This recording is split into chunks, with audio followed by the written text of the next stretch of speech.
Good afternoon or good evening, depending on where you might be. My name is Kevin Michael Grace, and this is the KMG show. Just a reminder.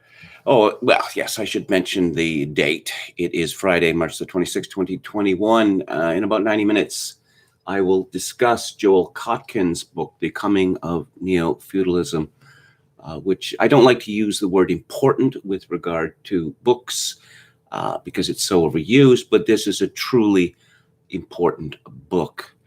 If it were up to me, I would have a copy of it delivered to every politician and policymaker in the Western world and then have them forced to read it. But first, I'm going to talk about something which is related to the coming of neo-feudalism, which is the COVID-19 panic. The story from Steve Watson at Summit News.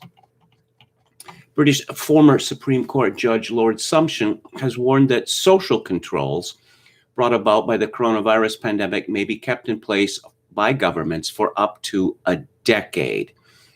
It's politically unrealistic to expect the government to backtrack now, commented Sumption, who has been highly critical of the government's totalitarian, his word, lockout policies. The judge compared the reaction to rationing after the Second World War, which went on for 9 years until 1954, adding that this time, I think it may be even longer. An interesting parallel is the continuation of wartime food rationing after the last war. People were in favor of that because they were in favor of social control, he said during a Sketches notes on a podcast with Matt Gibson. In the 1951 general election, the Labour Party lost its majority entirely because people with 5 years more experience of social control got fed up with it. Sooner or later, that will happen in this country, he added. Sumption's warning comes in the wake of Public Health England officials stating that restrictions will remain in place for as long as other countries have not vaccinated everyone, a process likely to take years. England's chief medical officer also recently asserted that the pandemic restrictions, which have been in place off and on for a year, have improved life for some people. Despite promising an end to restrictions in June, the UK government yesterday extended emergency COVID laws until October, with Health Minister Matt Hancock refusing to say how long they will remain in place after that. Lord Sumption also noted during the podcast that scientists skeptical of lockdown policies have been, quote, subjected to an extraordinarily unpleasant campaign of personal abuse. I know a lot of people that would prefer not to put their head above the parapet. From the very moment I started to make these points, I began to get emails from politicians who agreed with what I had to say, but that they themselves didn't dare to speak out. I think this is a very serious state of affairs, unquote. The judge also argued that governments are using the virus politically, noting they have consistently tried to maintain that the virus is indiscriminate when it is perfectly well established that it primarily affects people with identifiable vulnerabilities, particularly in the elderly.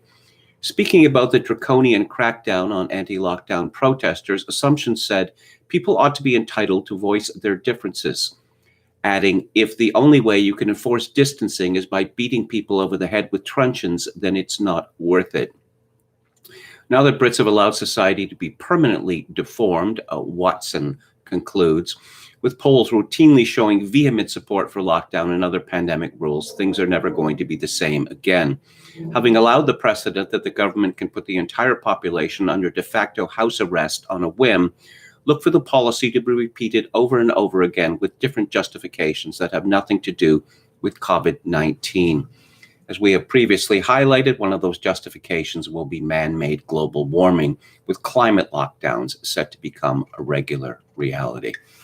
What we're talking about is what the German jurist Carl Schmitt called a state of exception. And it appears that this state of exception is going to be semi-permanent. Now, with regard to Joel Kotkin's book, he spends a great deal of time talking about the populist revolt in America, Britain, and elsewhere against the technocratic oligarchy. Yes, and the globalists, it seemed, were on the run. But let's look back and see what happened last year. Disease arrives in the rest of the world from China. The World Health Organizations and other worthies, including Canada's chief latrine walla, Theresa Tam, says it's not really a big thing. The big problem is racism and xenophobia. Just exercise common sense. American politicians saying, oh, no, by all means, go into the crowds and celebrate Chinese New Year. And then they made a discovery that COVID-19 could be used to defeat Donald Trump and to disqualify him and his ideas and his supporters. So suddenly, COVID-19 became the biggest thing since the Spanish flu a century ago, or perhaps even the bubonic plague. Oh, there is no new normal. Government must be in charge of everything. We're going to smother society and smash the economy, but don't worry. The governments will pay you not to work. This is not a coincidence. How can you have populism when people are literally forbidden to leave their homes? I mentioned Theresa Tam. Here's a story from Rachel Aiello at was this Global News? CTV News, sorry. Canada is on track to see a strong resurgence of COVID-19 cases across the country if the more transmissible variants continue to spread and become more commonplace, and if public health measures remain at current levels, according to new modeling. New long-range projections being presented by the Public Health Agency of Canada show that if Canadians increase or even maintain the current number of people they come into contact with each day, COVID-19 cases are set to spike to levels not yet experienced during this pandemic. This is prompting Canada's chief latrine walla, Dr. Theresa Tam, to implore people in provinces to take more precautions and reassess current steps such as new closures and ensuring people are using effective masks whenever physical distance cannot be maintained. She said, quote, current community-based public health measures will be insufficient to control rapid growth. It's clear that we need to hold on together a bit stronger and longer until vaccines have us better protected, unquote. Calling the latest figures discouraging after so many months of sacrifice, seeking to offer an incentive to double down now, Tam said that eventually easing restrictions will only be possible if current spread has been brought under control. Despite these warnings, at least one premier has already come out questioning public health data, asked whether it's time to reassess that province's restrictions. Alberta Premier Jason Kenney cast doubt on Tam's past predictions, saying that in his view, they had been proved to be spectacularly inaccurate, though the most recent past modeling accurately predicted the current uptick in variant spread. Yes, lock down everybody, and then you can come out now. Guess what? The virus spreads. As I've said from the very beginning, going back more than a year, if these lockdowns were serious, by their own reasoning, people would be locked, bolted, welded into their places of residence, and food would be delivered, through windows by helicopters or the like. If they are truly pursuing a zero COVID policy, that's what they do. But no, we're going to take away all your freedoms. And then if you're good little boys and girls, we'll give you some of them back. Oh no, we have to do it again. Back to CTV. It's a call that echoes Ontario Premier Doug Ford's recent requests. In Ontario, restrictions were recently eased slightly in certain regions, though considerable variant spread is being detected. On Friday, Tam suggested that the frequent up and down of imposing and then lifting of measures, as soon as the spread starts to come down, is the wrong approach at this time. Quote, it may not be stay at home for every area. You've got to implement measures that work in your community where people are going to stick to as few interactions. If there are detections that this activity is ramping up, then definitely don't relax. Yes, More on this from the post-millennial. Oh, yes, Dr. Tam says, you have to, well, let's go to her words. Dr. Tam urged those celebrating Easter, Passover, and Ramadan to celebrate virtually.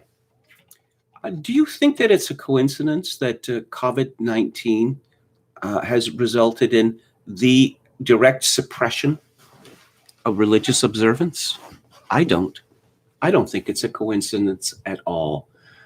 So what do we have here? We have a Chinese immigrant demanding the suppression of monotheistic religious observance. Quelle surprise. So what are the conditions like in my neck of the woods, which happens to be Vancouver Island, which has a population of about 800,000 people?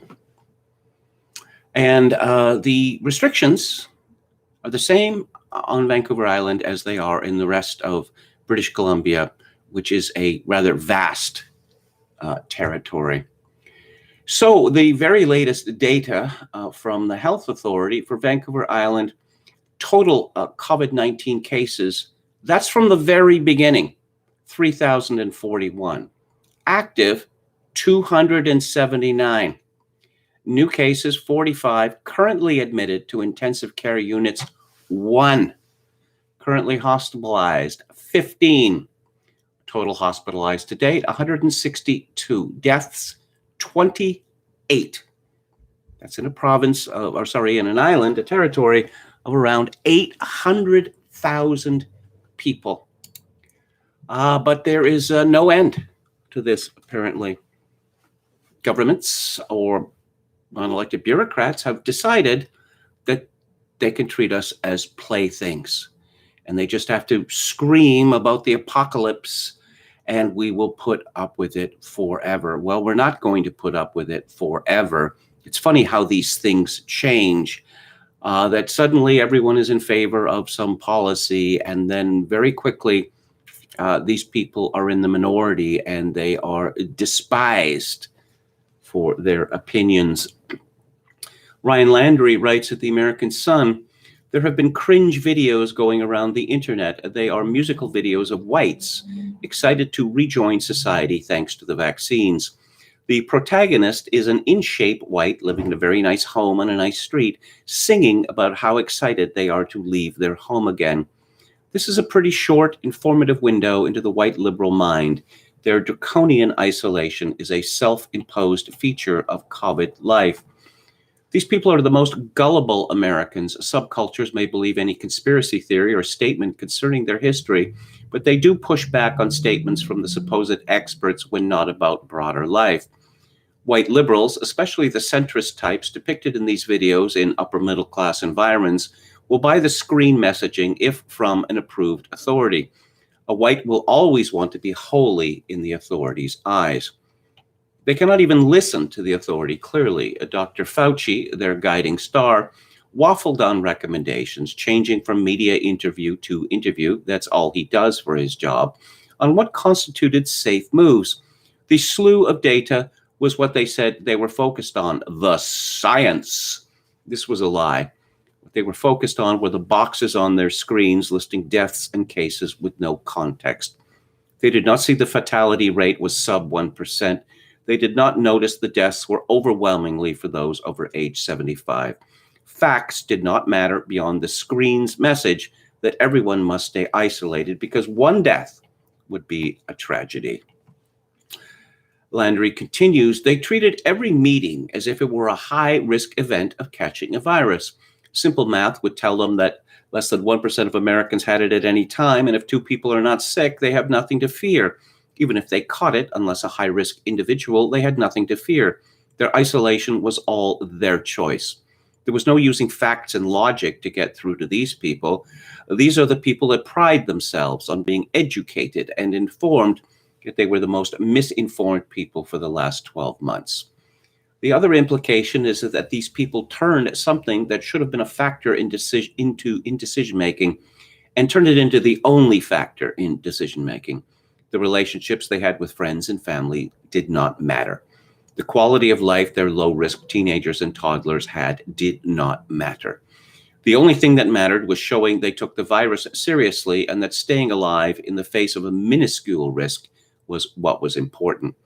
Now, it might be that these secularized atheists and agnostics at best do not believe in an afterlife and are clinging to this earthly time like dogs with a bone. They may fear nothingness and want to keep the Netflix and takeout life going forever. The damage we will see mentally and emotionally will be immense. It is already popping up in the deaths of despair and children's mental health data. This is a very large experiment on isolating children whose brains are developing with a constant threat of death. That is child abuse. A kid who was beaten as a child may say the random beatings were not the worst part, but the constant fear that anything might trigger a beating.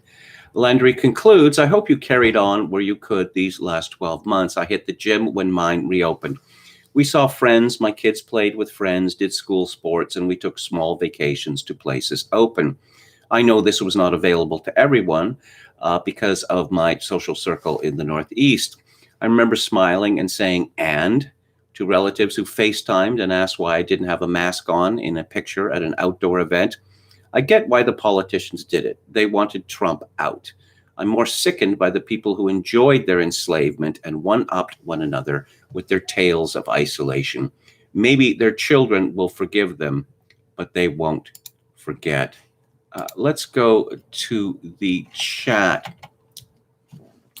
Hello to Palpicasso88, Dan, DM Wayne, Buddy. Dan says, just until 2030, just in time to build back better.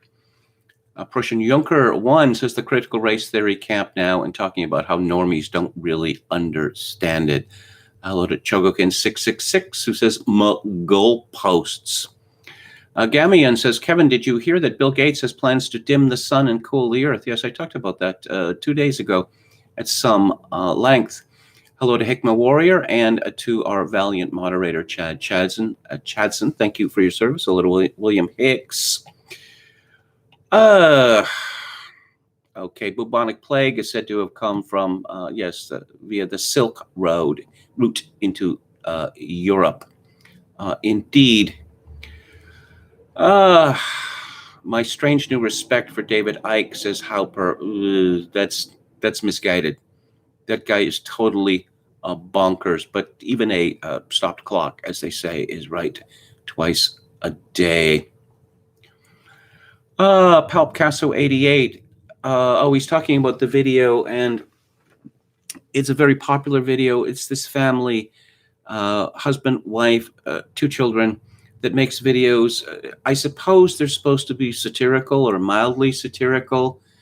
The wife, who has an expression on her face throughout that I can only describe as American bitch face, is wearing a T-shirt that says, currently adulting.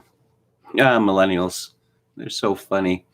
But Palpicasso88 says, how does that guy have a wife? He's so gay. Watching that video reminds me of the Bret Easton Ellis quote about Glee. Yes, he said that it was like, Ellis said that watching Glee was like stepping into a puddle of AIDS. Okay, hello to Tricky Who and to DeBreas.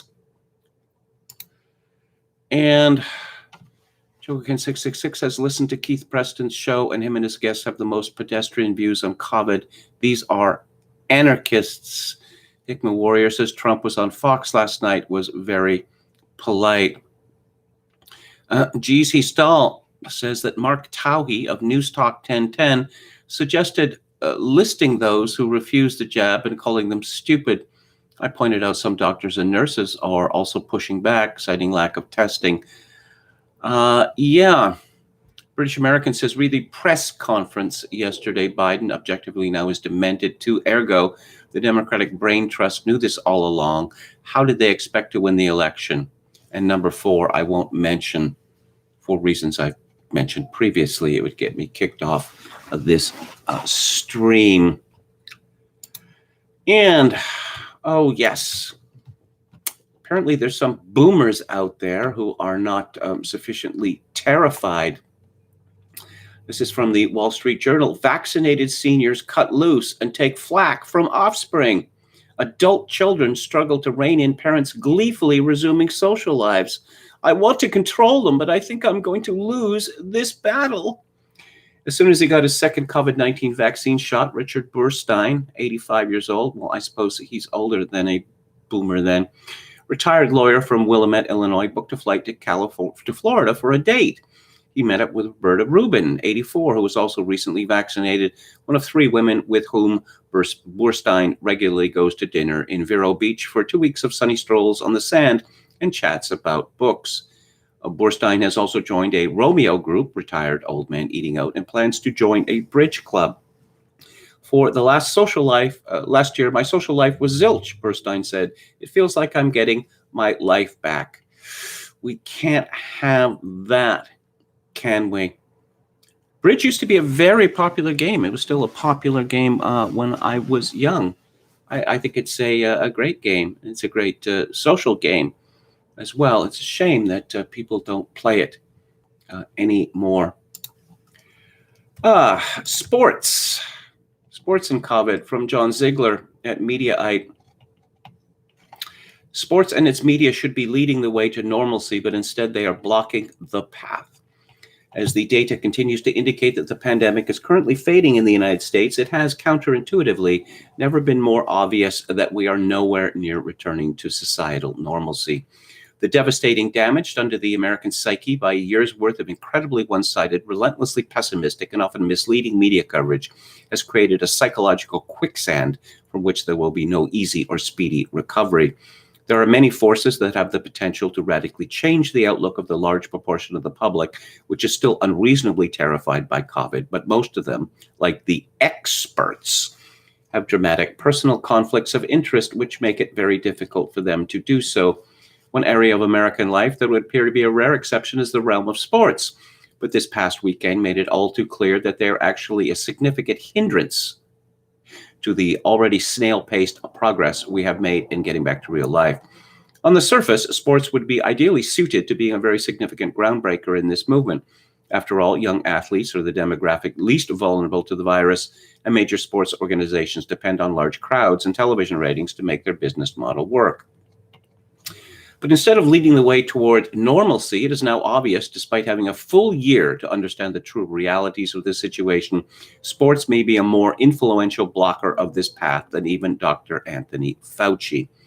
To be clear, almost all of the reasons behind this phenomenon have far more to do with political correctness, virtue signaling, irrational fear of the Twitter mob, and the very liberal nature of the sports media than actual science or real health concerns. On Saturday, unbelievably, an NCAA tournament basketball game was canceled and Virginia Commonwealth University was disqualified, apparently because of positive test results within their program. It appears the NCAA allowed the local health department to override their stated policy that if a school at least had enough players to field a team, then they could be allowed to compete. To be clear, while 3 players tested positive, we don't know that anyone on the team was sick, and not one college basketball player in the entire nation has been known to be hospitalized due to COVID in the last year. Interestingly, the school insists that no one broke any of the NCAA's bubble rules, which should make people at least question how much control we really have over a virus. Their defense of their own student athletes, who have now had 2 straight seasons ended by fearful bureaucrats, was meek at best. In a remotely rational world, such insanity would provoke righteous outrage from 2 powerful forces within the sports universe, the sports media, and Twitter. Yet the extremely liberal sports media, as a former TV sportscaster, it has always baffled me why the sports media is even more openly liberal than the mainstream news media, has been comically in the tank for all COVID-related restrictions from the start of this nightmare, and woke Twitter has the same religious sensibilities. I think I have a possible answer here to this question raised by John Ziegler about why sports writers are even more liberal than everyone else in the media. I think it's because of shame and perceived lack of social status that they're considered to be jock sniffers, not doing serious journalism, that they're dummies interviewing dummies. And so they seek to placate the elite or the more elite journalists by being holier than thou. He concludes that all of this is greatly harming the sports media's bottom line. Despite far less competition from real-life activities, sports TV ratings are way down across the board over the last year with no end in sight. It is my view that much of this decrease is due to the COVID restrictions, which have killed the energy and pageantry of major sporting events. College football suffered a greater decline than other sports, and I predict the NCAA basketball tournament, without true madness, will have at least a similar collapse in ratings. The only way to break this vicious cycle is for someone to have the guts to be the first to really go out on a limb. The Texas Rangers baseball team appears ready to try, as they have announced that they will allow nearly 100% attendance capacity with masks for Twitter protection, of course, at the start of the season. It may seem trivial, but whether the Rangers win this battle, not with COVID, but with the PR war, will go a long way in determining if or when America ever gets out of this malaise. As a pessimist, I'm betting that Major League Baseball shuts them down, because all the other owners will get jealous of their gate receipts and insecure about being made to look like cowards. Where did COVID-19 come from? Well, that's still an open question. This is from Paul Joseph Watson at Summit News. Former Centers for Disease Control Director Robert Redfield told CNN that he believes the coronavirus may have escaped from the Wuhan Institute of Virology as far back as September 2019. Quote, I'm of the point of view that I still think the most likely etiology of this pathogen in Wuhan was from a laboratory, escaped. Other people don't believe that. That's fine. Science will eventually figure it out. I'm not so sure about that. We don't want to be mean to China. It's not unusual for respiratory pathogens that are being worked on in laboratories to infect the laboratory worker. That's not implying any intentionality. It's my opinion, right? But I am a virologist. I've spent my life in virology. Redfield pointed out that normally when a pathogen goes from animal to human, it takes a while for it to figure out how to become more and more efficient. That's why he thinks the virus was being exposed to human lab cultures inside the Virology Institute before it was accidentally released. Dr. Anthony Fauci responded to Redfield's comments by asserting that there were, quote, a number of theories, unquote, as to the origin of the virus. As we highlighted last month, after spending months trying to negotiate the visit, WHO officials largely absolved China of blame for the COVID-19 panic after visiting a virus lab in Wuhan for just 3 hours. A prominent German scientist with the University of Hamburg released findings in February of a year-long study that concludes the most likely cause of the coronavirus pandemic was a leak from the Wuhan Institute of Virology. And in terms of how, the only question today is, how much should you be terrified of every other person on earth? Should you be this terrified, or should you be this terrified? This is from the University of Colorado at Boulder. A few hang on just a minute, I have to make this bigger. There we go.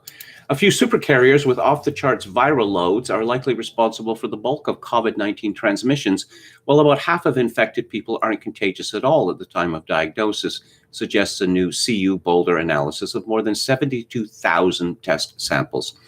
A second related study lends further credence to the idea that viral load, or the amount of virus particles a person carries, drives contagion. It found that only 1 in 5 university students who tested positive while living in a residence hall infected their roommate, and their viral load was nearly 7 times higher than those who didn't spread the virus. Sarah Sawyer, professor of molecular, cellular, and developmental biology and senior author of the first study, says, the takeaway from these studies is that most people with COVID don't get other people sick, but a few people get a lot of people sick. If you don't have a viral supercarrier sitting near you at dinner, you might be okay. But if you do, you're out of luck. It's a game of roulette, so you have to continue to be careful. So there are some super spreaders out there, but everyone must be locked down forever. Oh, let's have some hyperbole from Agence France Presse. Britain's over 300,000 deaths from the coronavirus amount to the, quote, biggest genocide, unquote, in the Latin American country's history, former President Luiz Inácio Lula da Silva said Friday in a scathing attack on current leader Jair Bolsonaro. On Tuesday, 3,158 people died of COVID in Brazil. It's the biggest genocide in our history, Lula told Germany's Der Spiegel, adding that Bolsonaro had lied to the Brazilian people about the pandemic. We must save Brazil from COVID-19, the former president added, saying that Brazil would not withstand it if this man continues to govern in this way. As Brazil surpassed 300,000 deaths from the virus on Wednesday, Lula called on Bolsonaro to apologize to the families of victims. Well, it worked in the United States against Trump. Maybe it will work in Brazil against another populist, Bolsonaro. Golly, genocide, eh? What happens when these people say, we talk of medical genocide or viral genocide, find out that every year about 3 million people die in the United States? I suspect they'll start tearing their hair out, or perhaps they'll wet their pants. From lockdown skeptics, in an attempt to boost sales and increase safety after the lockdowns, the English government has announced that retailers will be able to stay open until 10 p.m. 6 days a week when they reopen, whenever that might be. And Lockdown Skeptics notes what Dr. Robert Redfield has to say about the Wuhan Institute. Readers of Lockdown Skeptics won't need reminding that this hypothesis used to be dismissed as a conspiracy theory, but the theory is gaining more and more traction and is the subject of Matt Ridley's new book. Professor Carol Sikora has warned that Britain faces the biggest cancer crisis he has ever encountered. The government's full focus on suppressing COVID has sucked the oxygen away from other pressing health issues, which now require urgent attention, he has written in The Spectator. Cancer, cardiac, and countless other patients are crying out for help, but aren't ministers listening? Over the past year, politicians have adopted untried and untested policies, the consequences of which none of us can yet fully grasp. The main aim, of course, of these extraordinary lockdown measures has been to suppress COVID in order to reduce pressure on our hospitals.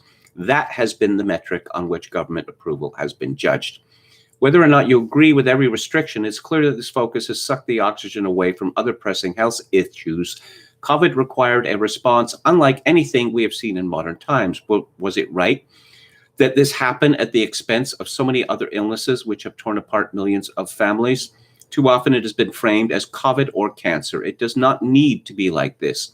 We turned the country on its head to deal with this virus. We now need to tackle the non-COVID health crisis with the same vigor.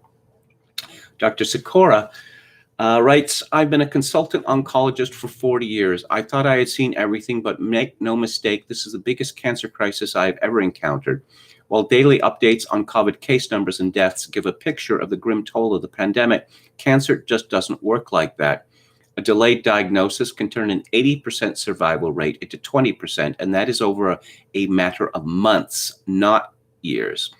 At Rutherford, my cancer center network, we are now seeing far more patients than usual presenting with later stage cancers.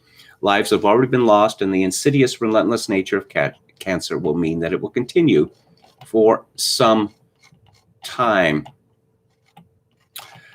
And, history, yes. And it also mentions what Lord Assumption has to say, previously stated. Judge orders dementia sufferer should have COVID jab despite her son's objections. Judge has ruled that an 83-year-old dementia sufferer should have the COVID vaccine despite her son's concerns. Her son was given power of attorney some years ago and objected to her having the jab on the grounds that she might feel pain in her last moments if there were any side effects.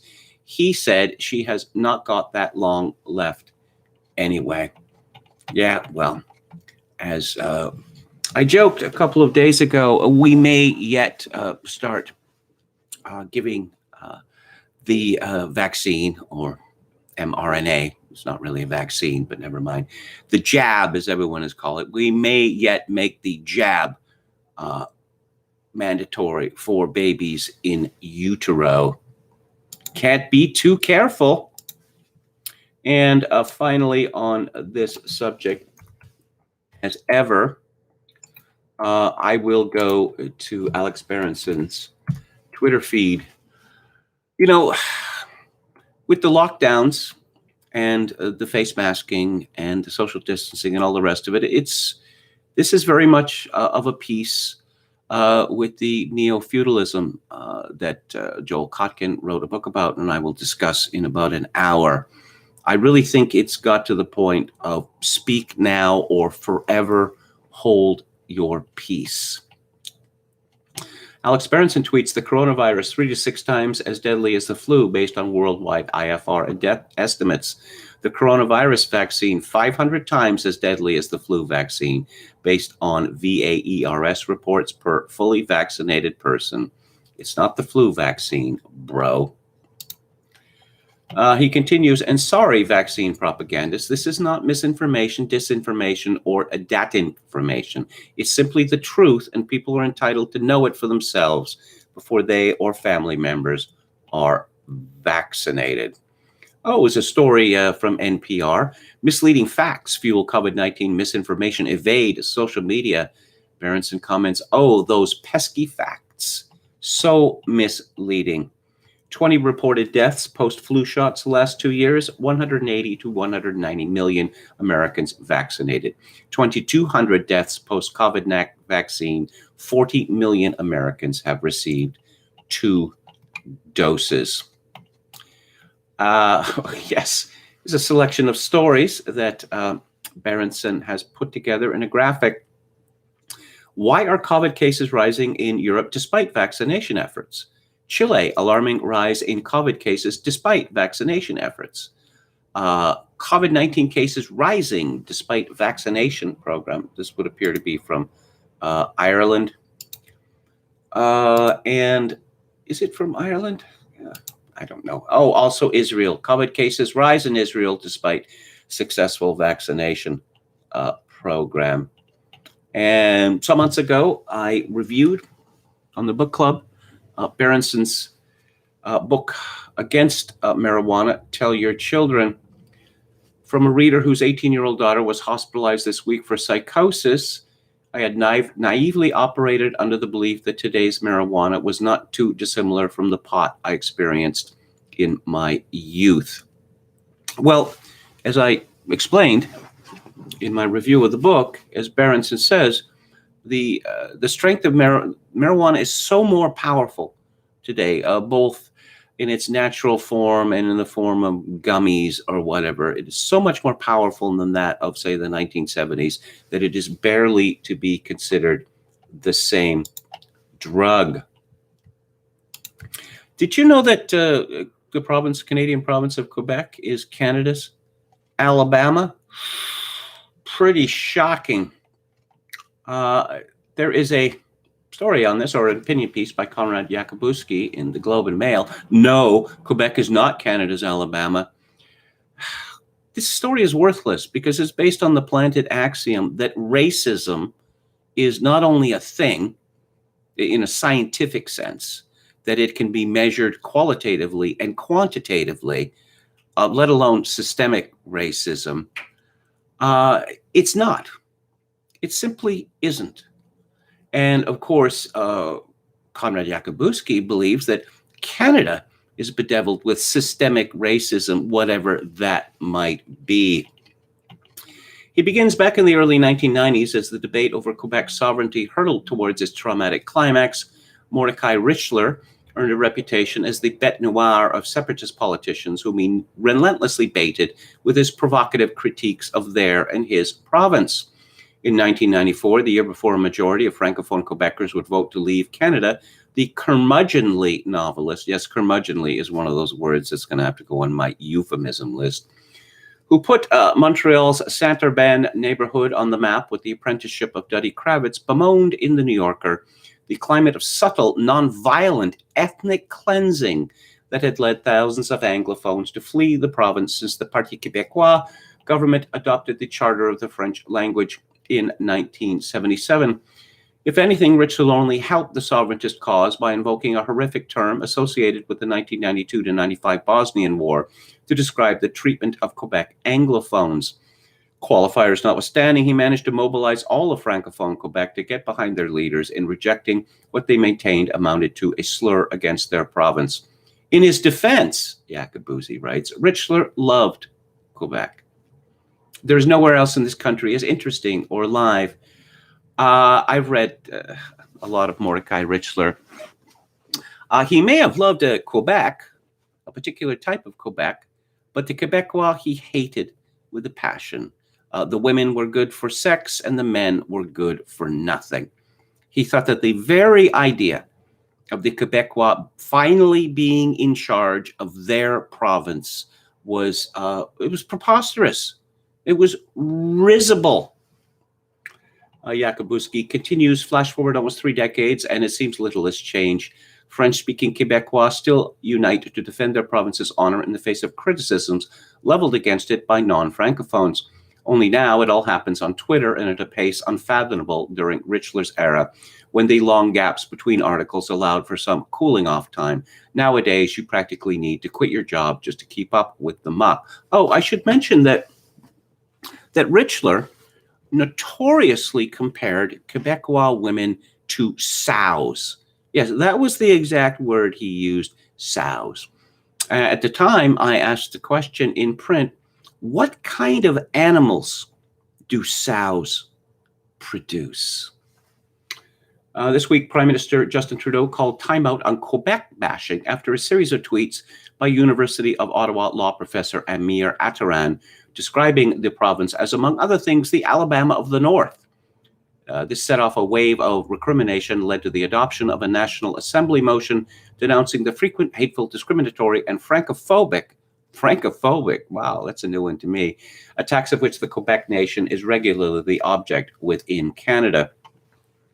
Jacobuzzi states that Professor Attaran is not known for his nuanced opinions, and his prodigious tweets on a multitude of topics are so obviously over the top that any reasonable person would ignore them. Then why haven't we ignored them? Attaran's attacks on Canadians, well, old stock Canadians, this is the belief of the elite. It seems pretty clear that Attaran and his ilk are not going to be satisfied that old stock Canadians, both in Quebec and the rest of Canada, are reduced to the status of the Copts in Egypt. Jacobuzzi says comparing Quebec to a southern state that long resisted desegregation is too ridiculous to warrant an even casual glance at the reasoning behind it, and yet you're doing it. Accusing healthcare workers of medical lynching against racialized patients and the Coalition Avenir Quebec government of white supremacy are such grotesque caricatures that they are not worth rebutting. Yes, okay, but, as for Quebecers, they cannot claim their province is being unfairly singled out on Twitter when their government remains a rare holdout in North America in denying the existence of systemic racism. Recognizing that institutions created by and for Francophone Quebecers might not be very well equipped to ensure equitable treatment for racialized and Indigenous Quebecers should not be that hard. It would be a first step to righting what is an obvious injustice and maybe silencing attention seekers on Twitter. Yes, this ridiculous man, an American immigrant whose parents came from Iran, railing against Canada as wicked, in particular in Quebec, Jacobuzzi says this is preposterous, but Quebec had better admit that it is systemically racist. Yeah.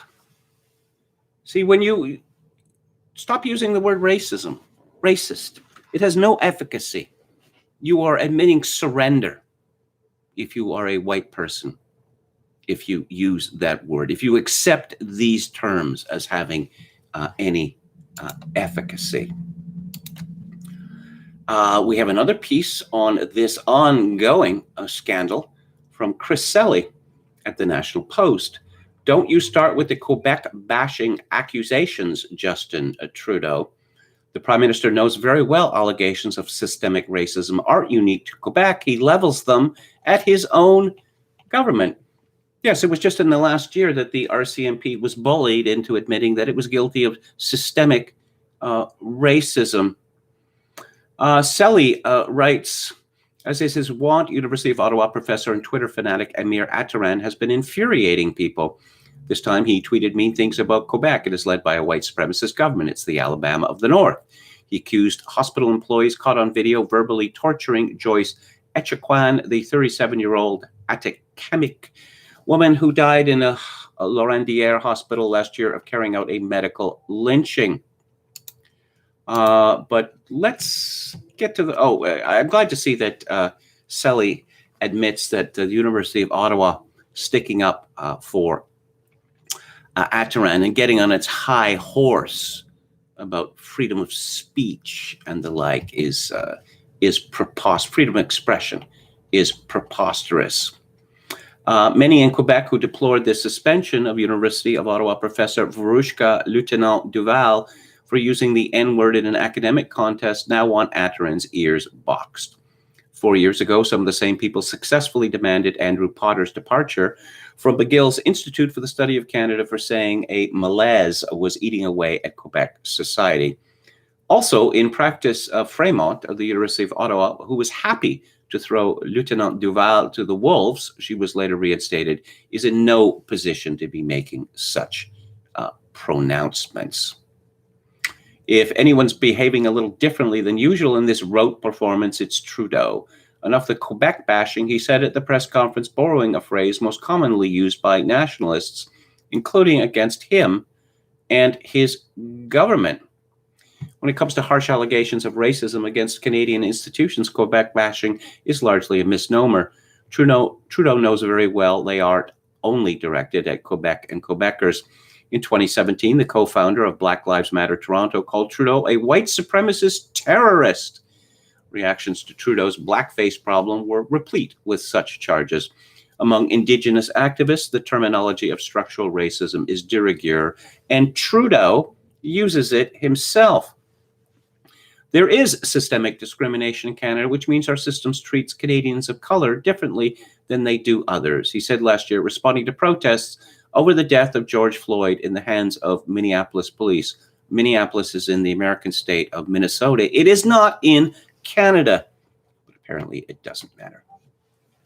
The real difference is that Quebec is uniquely sensitive to criticism in general and bizarrely resistant specifically to the notion that state apparatuses might have discrimination baked into them that can manifest irrespective of any individual actor's intentions. You see, according to Selly, yes, it's true. Canadians are systemically racist, or at least their institutions are. As to the death of the Indian patient in Quebec, Trudeau said, this is yet another example of systemic racism. Premier Legault responded with a perfect circle of logic. My role as Premier is to bring Quebecers together to take action to fight racism. He didn't want to alienate the large number of Quebecers who think there is no systemic racism in Quebec. Yeah, racism. This country is on the verge of bankruptcy, of splitting apart. But let's get into a slap fight about who is more against systemic racism, whatever that might be, than anyone else. And again, I think that Justin Trudeau is liable to learn to his cost that demonizing your own country and encouraging or even demanding that all other Canadians demonize their own country from the beginning to today is not a very good policy if one might have to call for sacrifices from the Canadian people. I don't want to talk about the leader of the Green Party. Let's move on to the United States. This is from Bobby Burack at Outkick. Senators Mazie Hirono, Democrat of Hawaii, and Tammy Duckworth, Democrat of Illinois, said earlier this week that they'd refuse to vote for any of President Joe Biden's nominees who aren't racial minorities after going public with their anger that the cabinet lacks Asian Americans. The senators added that they would only vote for a white nominee if the nominee is alphabet people. White and straight is a no-go. Again, Mazie Hirono appears to be Japan's revenge against America for Hiroshima and Nagasaki. That's my opinion. It's not Bobby Barack's.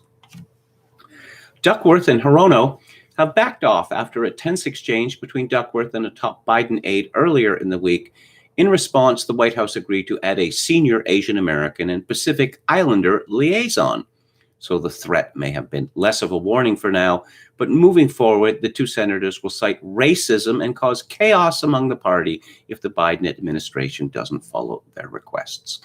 If Democratic senators have pledged once to vote against all white candidates, they will do it again, and eventually they will follow through with it. In a 50-50 Senate, Duckworth and Hirono's support is crucial. Any Democrat opposition puts executive branch and judicial picks in jeopardy. This is not about putting one diversity group against another, Hirono said. Of course it isn't. So I'm happy to vote for a Hispanic, a black person, an alphabet person, or an AAPI, Asian American Pacific Islander. I'd just like to see more diversity representation.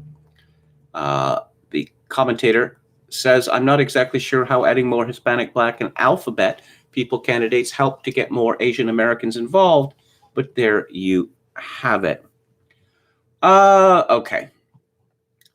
These people are pretty much openly calling for a race war in America. We heard Amir Attaran warning the Quebecois that they would be a minority in the province by 2050. That's, of course, if current immigration policy continues, and there's no reason to believe that it cannot change. So start groveling now, or you'll really get it in the neck after 2050. Yes, diversity is great, and you had better do as we say when we're a minority, because you don't want to think about what we're going to do to you when you become the minority. They say this openly, and yet they lament a collapse of support for immigration from the third world, for ever continuing diversity. They're deeply stupid people. This is from Fox News. Senators Mazie Hirono and Tammy Duckworth should be removed from office, Daily Wire writer Matt Walsh told Tucker Carlson Wednesday after the lawmakers threatened to oppose Biden cabinet nominees based on skin color. Walsh said, I'm just trying to imagine a white Republican saying, I'm not going to vote for any nominee who isn't white and, oh, yeah, straight. I'm looking for a white, straight male, and I'm not going to vote for anyone besides that. If a Republican were to say that, we can't imagine it because it would never, ever be uttered by an American politician. I'm beginning to suspect that that sort of rhetoric may be employed sooner rather than later. If this is all, the Western world is simply a fight for spoils, then yeah, people are going to stick up for their own tribes. Even white people will.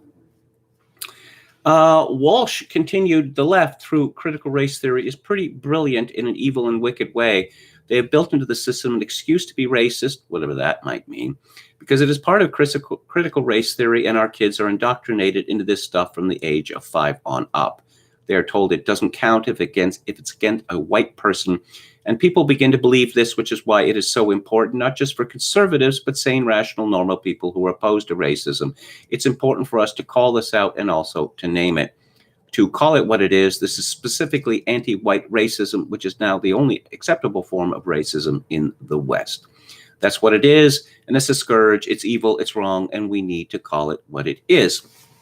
Well, you see, Matt Walsh, who's been pretty ferocious of late, to his credit, he's playing by the enemy's rules. What's racism?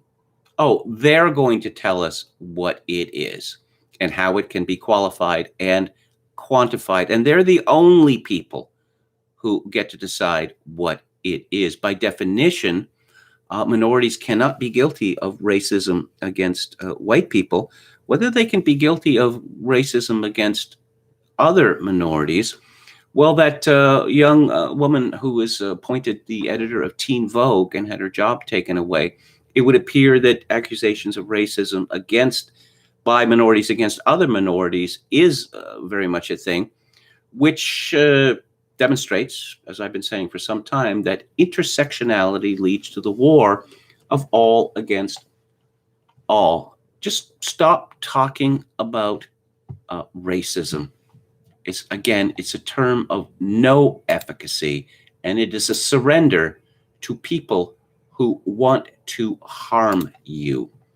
There's no other way of looking at it. Yes, let's go.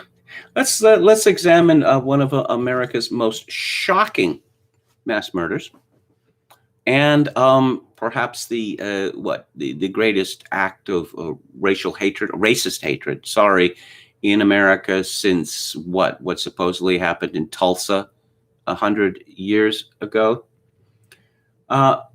This is from Steve Saylor.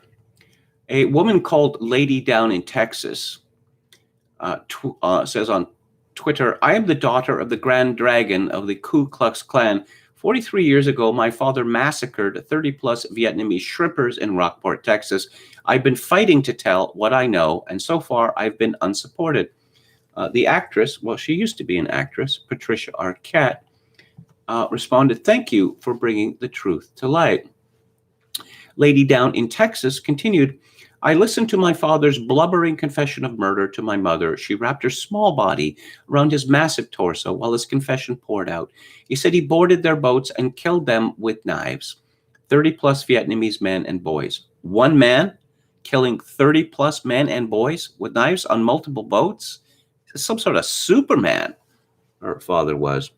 "The next morning," she continues, "my mother took my head in her hands and forced me to say I will never repeat what I heard my father confess, or we would all die." Saylor comments, "Oh yeah, well, my mom was that really racist white woman portrayed in Spike Lee's Black Klansman, and in 1981 she massacred 40 Tibetan monks in a Colorado Springs lamasery with just a set of corn cob skewers. Try to top that." Oh, more from Lady Down in Texas. "Thank you. The massacre of these 30-plus Vietnamese shrimpers is not his only massacre I know about. He also massacred a Mexican family in California and an unknown family. My mother took me to a murder house to be a lookout while she mopped up the blood." Saylor comments, "I bet your dad was also in Dallas on November the 22nd, 1963. Saylor explains, "Seriously, the true story of the clash between native and newcomer shrimpers in Texas, while less like a scene from John Wick 4, is of intellectual interest. It's an example of Garrett Hardin's concept of the tragedy of the commons. The tragedy of the commons is the tendency for individuals to overconsume resources and underinvest in responsibilities held in common, leading to ecological collapse. A classic supporting case," Steve Saylor writes, "that Jared Diamond didn't bring up. American shrimp fishermen in Texas were universally denounced as racist in the late 1970s when they resisted the government's efforts to encourage Vietnamese refugees to become shrimpers in their waters. French director Louis Malle made a movie, Alamo Bay, denouncing ugly Americans fighting hard-working immigrants. What got lost in all the tisking is that fishing communities always resist newcomers, especially hard-working ones, because of the sizable chance that the outsiders who don't know the local rules or don't care about them will ruin the ecological balance and wipe out the stocks of fish." It turns out that there was only one death, and it was the death of an American shrimper. And the Vietnamese who killed him was found not guilty in court. The manufacture of these outrages, well, it's reached fever pitch. This is from CBS New York. Long Island headmaster resigns after mother alleges he made black son kneel during apology. The headmaster of a Long Island school has resigned following a racism allegation from a parent. CBS 2 spoke with Tricia Paul earlier this week. She said John Holian told her 11-year-old black son to get on his knees while apologizing to his white teacher, an act the mother called racist. He stated that he should apologize the African or Nigerian way, which was to kneel down. She said of her son, he's hurt, humiliated, sad, disappointment. He's just going through a lot of emotions now. She said Holian told her he learned about the ritual from a Nigerian family whose child used to go to the school. That's when it dawned on me that maybe he generalized my child because he was black. The Haitian American mom. I'm sort of get the impression here that this fellow at this school, in meting out this punishment, thought that he was being very diverse and inclusive by, oh, well, you're from Africa. At some point you were from Africa. So we're going to do this the African way. I think that's a strong possibility. And Coulter writes in Tacky Mag, does anyone else find it odd that so many Asian activists reacted to the mass murder of mostly Asian women last week by talking about how smoking hot they are? I was at law school when I first noticed the phenomenon of liberal women pretending to be outraged as a cover for bragging. Average to ugly girls would work up feigned indignation about how a guy had sexually harassed them that day, then launch into a 20-minute retelling of some compliment they'd received. A man talked to me. I think he likes me. Let's see, how do I work this into conversation for the rest of the week? But it's a peculiar reaction to mass murder. Again, I must point out, 3/4 of the women killed in Atlanta at this massage parlor were Asian.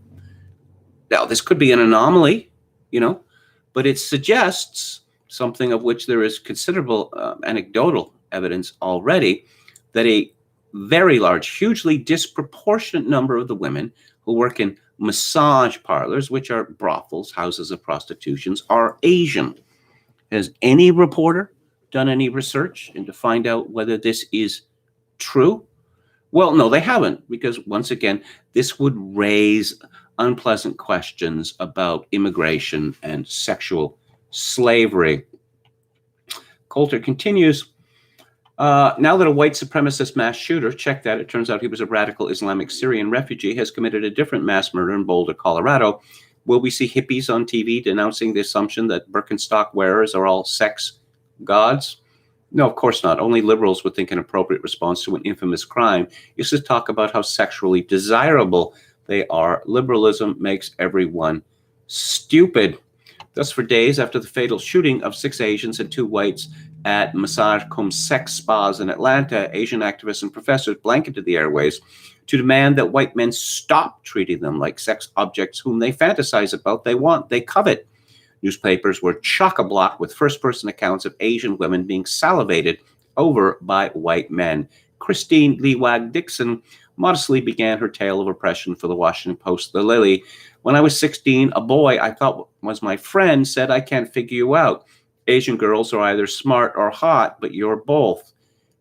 Yeah, I'm sure that conversation really happened.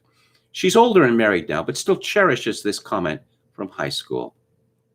Amid her recitation of other compliments she'd received over the course of her lifetime, some stupid, some vulgar, and some, I'd wager, completely fictional, Leewag Dixon remarked, it no longer surprises me, but it still hurts.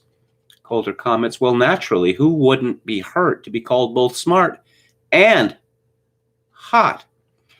We also hear from Elaine Kim, Professor Emeritus in Asian American Studies at the University of California, who told the AP that the Atlanta shooter probably had an addiction to fantasies about Asian women as sex objects. Another Berkeley professor, Catherine Saniza Choi, Ethnic Studies, conveyed that the shooting echoes a long-running stereotype that Asian women are immoral and hypersexual. Ellen Wu, a history professor at Indiana University, confirmed that from the moment Asian women began to migrate to the U.S., they were targets of hypersexualization. That's clearly not true. From the moment Asian women began to migrate to the United States, they wore traditional Asian garments and wore their hair in traditional Asian way. They look nothing like the way Asian women in North America look now. It's true enough that Asian women in Canada and North America are fetishized by some white men because of this belief that they are, what, gentle lotus flowers? They're not mean and bitchy like Canadian and American women. Yeah, these people, these white men who fetishize Asian women, uh, very often are in for a nasty surprise. And, even the ones who come pretty much directly from the Orient, they learn North American female ways soon enough. And finally, in our race roundup, Boyd Cathy writes in the New English Review, one of the significant aspects of the current revolutionary madness sweeping the nation is the unrestrained assault on the cultural artifacts of Western Christian civilization. In effect, the attack on monuments and the nomenclature of army forts, schools, and streets, and so much more, is emblematic of something more profound and irreparable, an assault on what those symbols signify. In a broader sense, this assault portends a basic denial of the richness and nourishing fruits of our culture and what that culture has given us. For that denial goes far beyond visible symbols in copper and granite or in place names. We have seen this in the increasing demands for a Taliban-like cultural cleansing of our society, and thus the mounting attacks on our artistic heritage, on those works of art that remind us of what our civilization has created, and indeed of its bounty, goodness, and creativity that have helped fashion who we are as a people. In this climate of nihilism, the remarkable art, the superb literature, and the great classical music heritage, which have held us in delighted rapture, are now being despoiled, even withdrawn from accessibility, like the film classic Gone with the Wind, now no longer available via HBO video platforms. In some cases, this has resulted in de facto or outright banning. And if a work of our heritage is simply too significant to be erased, then it will be recast and reinterpreted to support the revolutionary agenda. Yes, he talks about a time when classical music and opera was popular in America. It had a level of mass popularity. This was quite some time ago, of course. Today, however, it is niche programming on television, radio, cable channels dedicated to a specific interest, radio devoted to the top 40 hits and specialty music or 24-hour talk. Classical music has completely disappeared from commercial radio and TV, and even classical performances. Relocation to public broadcasting 30 years ago with this limited audience is increasingly tenuous. Yes, and he talks about the Frankfurt School and its desire to, destroy greatness. I'm trying to, yes, a member of the Frankfurt School was a conductor called René Leibowitz. And he hated Jean Sibelius. That whole crowd hated Sibelius. Sibelius was an innovator, but he wasn't a wrecker. And Leibowitz actually wrote a book called Sibelius, the Worst Composer in the World. And he talks about the affirmative action demands for classical music musicians. Blind auditions are no longer tenable, writes New York Times chief music critic Anthony Tomasini. Yeah. You know why blind auditions came about? Because mostly women and some minorities complained that they were just as good or better than the people in the orchestra, but they were not being hired because of discrimination. So blind auditions were established.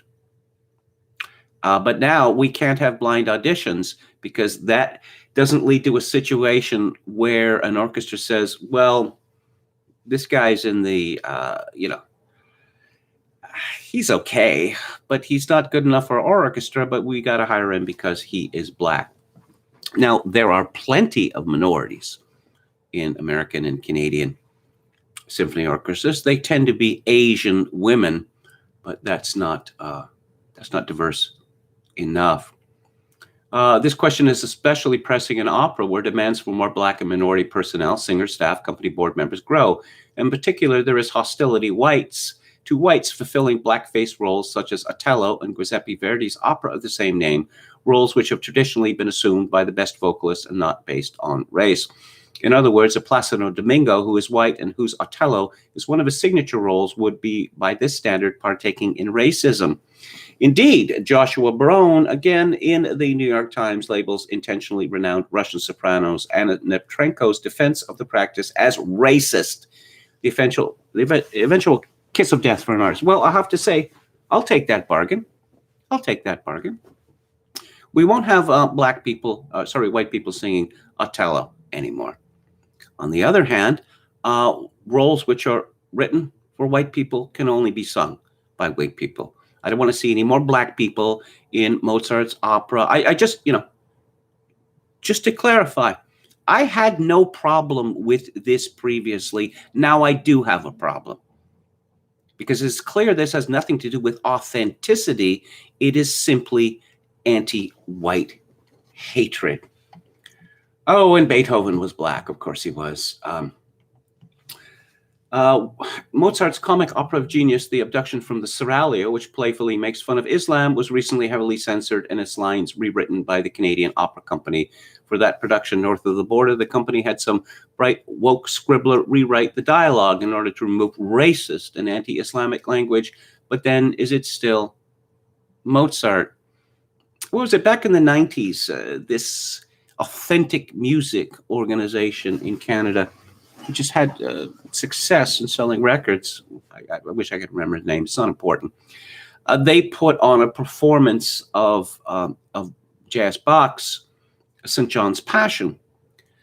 And before, there was a lecture about how reprehensible this work is because of what St. John had to say about the Jews. Well, if it is that reprehensible, then just don't do it. There's all sorts of other things that you could have performed. And of course, this leads to, as Kathy points out, to de-emphasizing or even deconstructing the classical tradition altogether. Yeah. Meanwhile, you can still buy the records and the DVDs and Blu-rays of the unwrecked versions.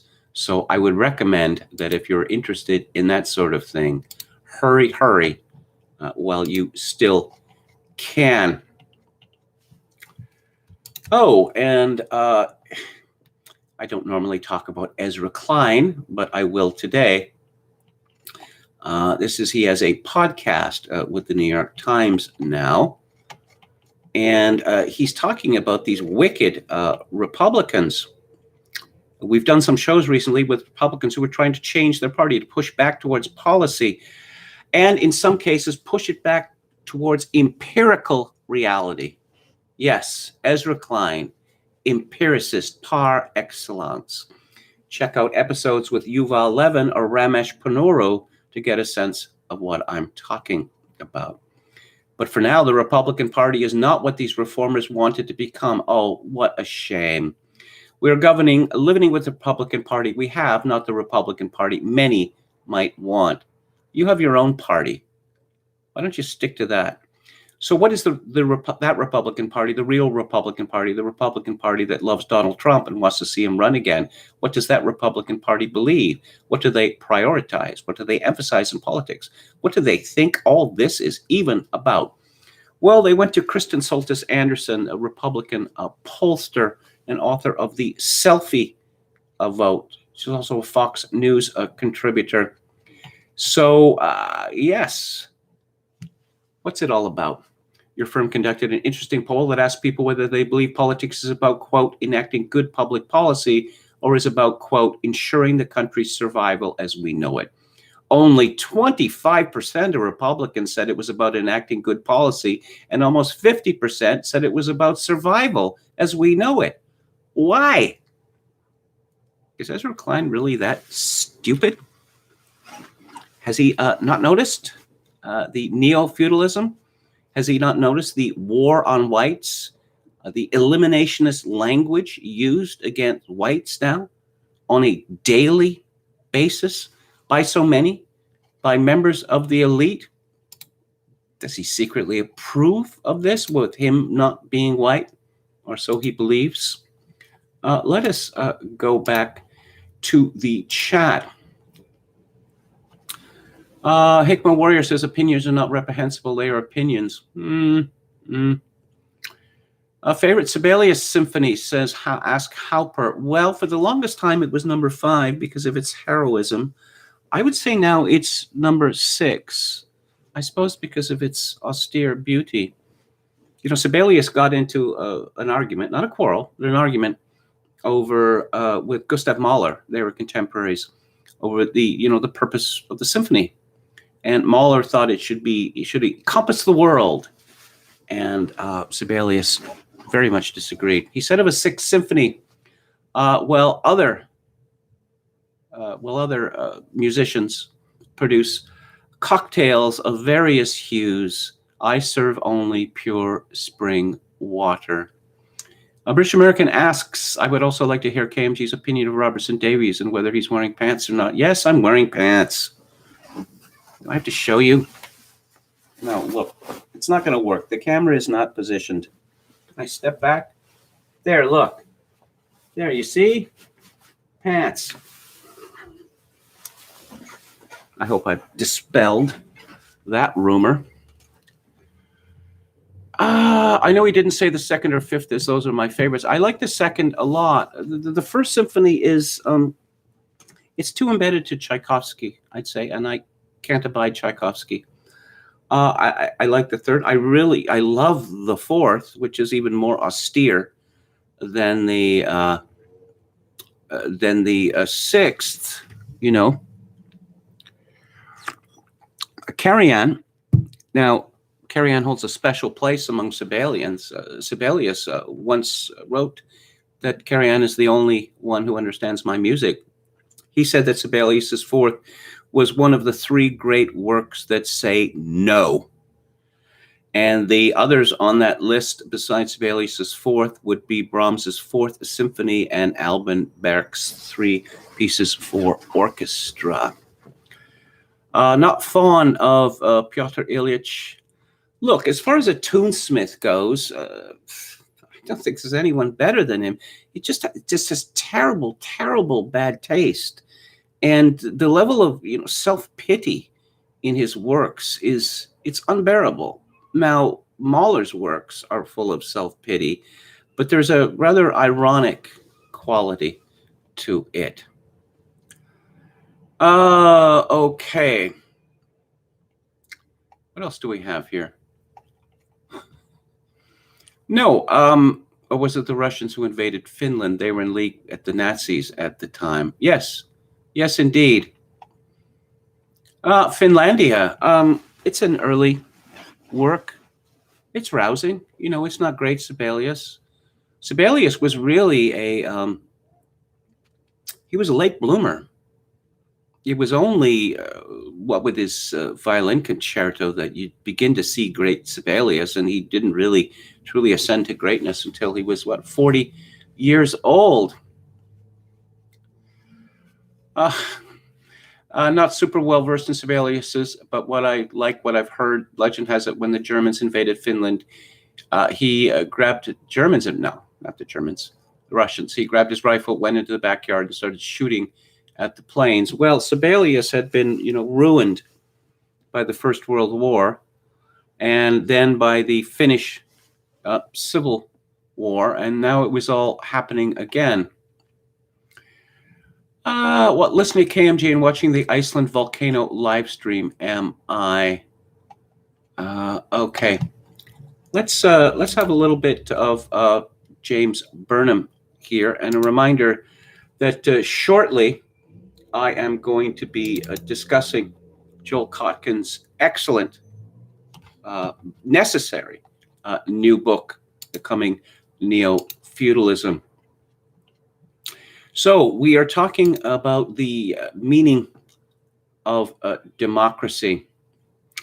If we ask what are the primary effects in our own time of the democratic formula of self-government and the suffrage machinery, we must reply that they are to strengthen the international trend toward Bonapartism.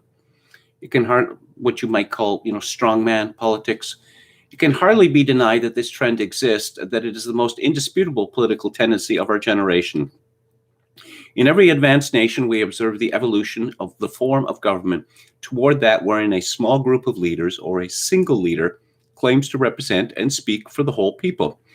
As the embodiment of the will of the whole people, the leader claims an unlimited authority and considers all intermediary political bodies, such as parliaments or local governments, to be wholly dependent on the central sovereignty, which can alone stand legitimately for the people.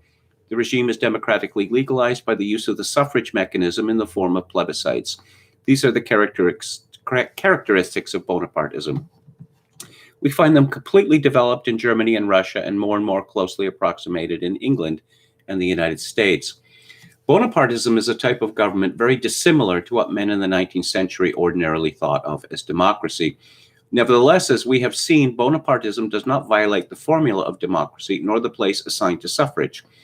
Rather, can Bonaparte theory plausibly claim to be the logical as well as the historical culmination of the democratic formula, just as the plebiscite can claim to be the most perfect form of democratic suffrage?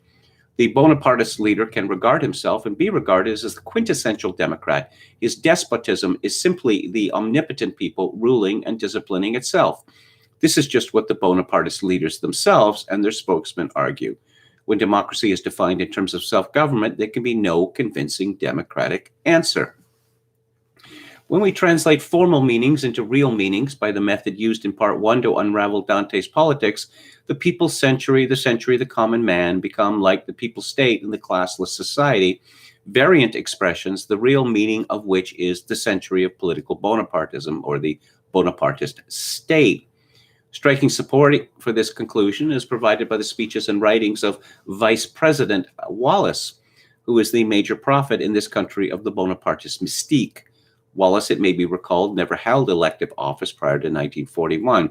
It is unanimously agreed that he is in his present position solely because of the personal demand of the president, which was counter to the prior wishes of almost all the delegates to the 1940 convention of the Democratic Party.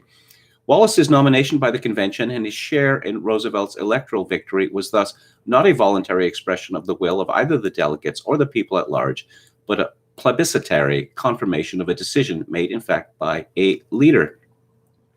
Wallace's most remarkable expression so far of his point of view was the speech which he delivered at Madison Square Garden in New York on November 8, 1942. His mere presence at the meeting was sufficiently indicative.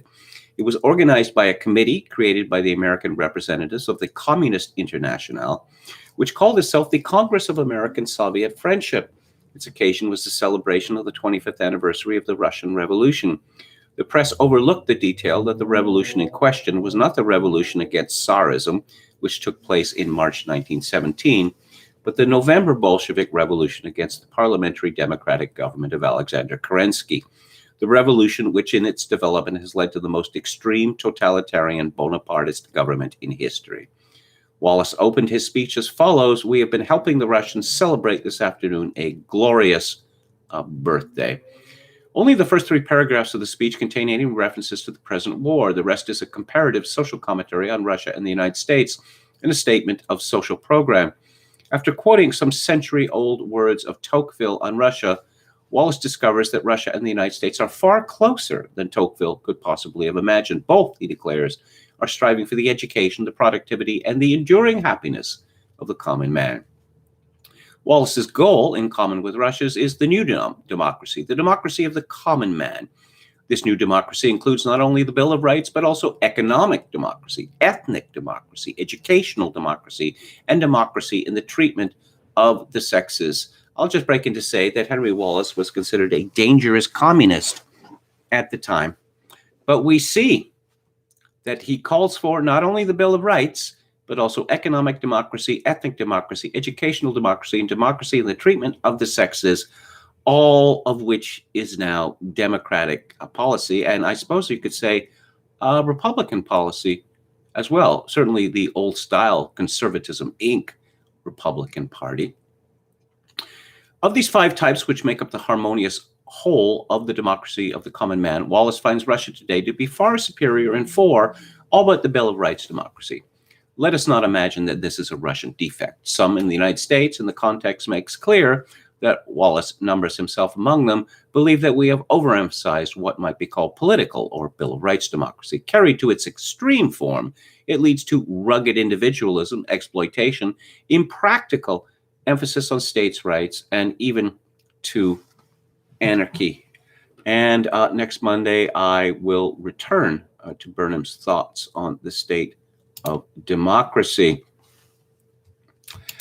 There is an exceedingly informative article, which was reprinted on Zero Hedge. It is by Mark Glennon at wirepoints.org.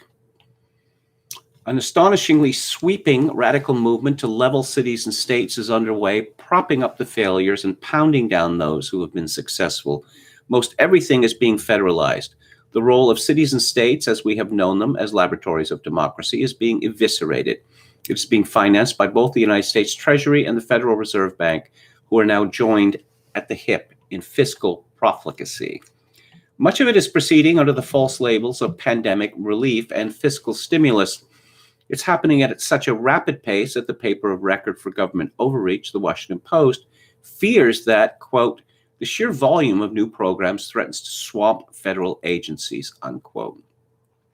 It's a fundamental and historic remake of America, though its impact hasn't yet come close to sinking in. Some of the numbers that follow below seem beyond belief, but they are real. If claiming that pending legislation will destroy America as you know it seems like exaggeration, read on to see what its supporters say, because it's their commentary that is the most revealing. The plan to federalize government is already moving and has three parts. Flood every unit of local government with federal cash, irrespective of need, while prohibiting tax cuts, thereby bailing out failing states and cities. Make that flood of federal money regular and permanent, annul or override state laws that make certain states competitive, thereby eliminating their competitive advantages, and federalize elections to make it all permanent. Do you remember when Ronald Reagan was president? The great conservative hero, Ronald Reagan? Well, he had a Secretary of State called Elizabeth Dole,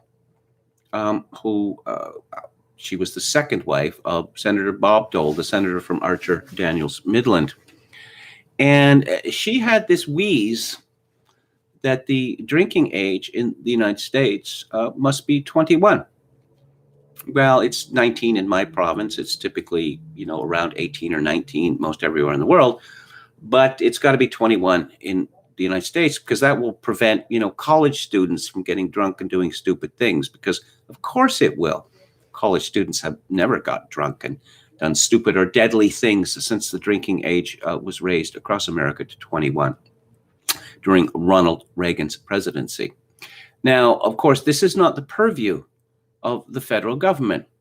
But what Elizabeth Dole said, presumably with Ronald Reagan's approval, if he was capable of paying attention at the time, that every state will raise its drinking age to 21, or I will withhold federal transportation money to those states that don't. So they all caved in. That was just transportation money. Now what's going on is that cities and states are going to be utterly dependent on the federal government. And you could say, well, some states are not going to be dependent. Look, if the federal government starts, throwing money or helicoptering money at any state, what are the chances they're going to say, actually, we'd like our freedom under the 9th and 10th Amendments to the Constitution. You can keep your money. That is not likely to happen at all, is it? This is a very long article, and I can just summarize it here. Make the flood of federal money regular and permanent. This will continue permanently. Look at what the left's pundits say. Vox laid out the game plan here for making the federal expansion permanent and expanding it to include, for example, making housing an entitlement. From New York Magazine, for now, these changes to the child tax credit are set to expire after a single year, but Democratic leaders intend to make the program permanent. The Democrats' fiscal philosophy is now apparently there is nothing to fear but fear of deficits itself. From the New York Times' David Brooks, Black farmers will receive over $4 billion in what looks to a step towards reparations. There is a huge expansion of health insurance subsidies. Many of these changes, like the child tax credit, may well become permanent.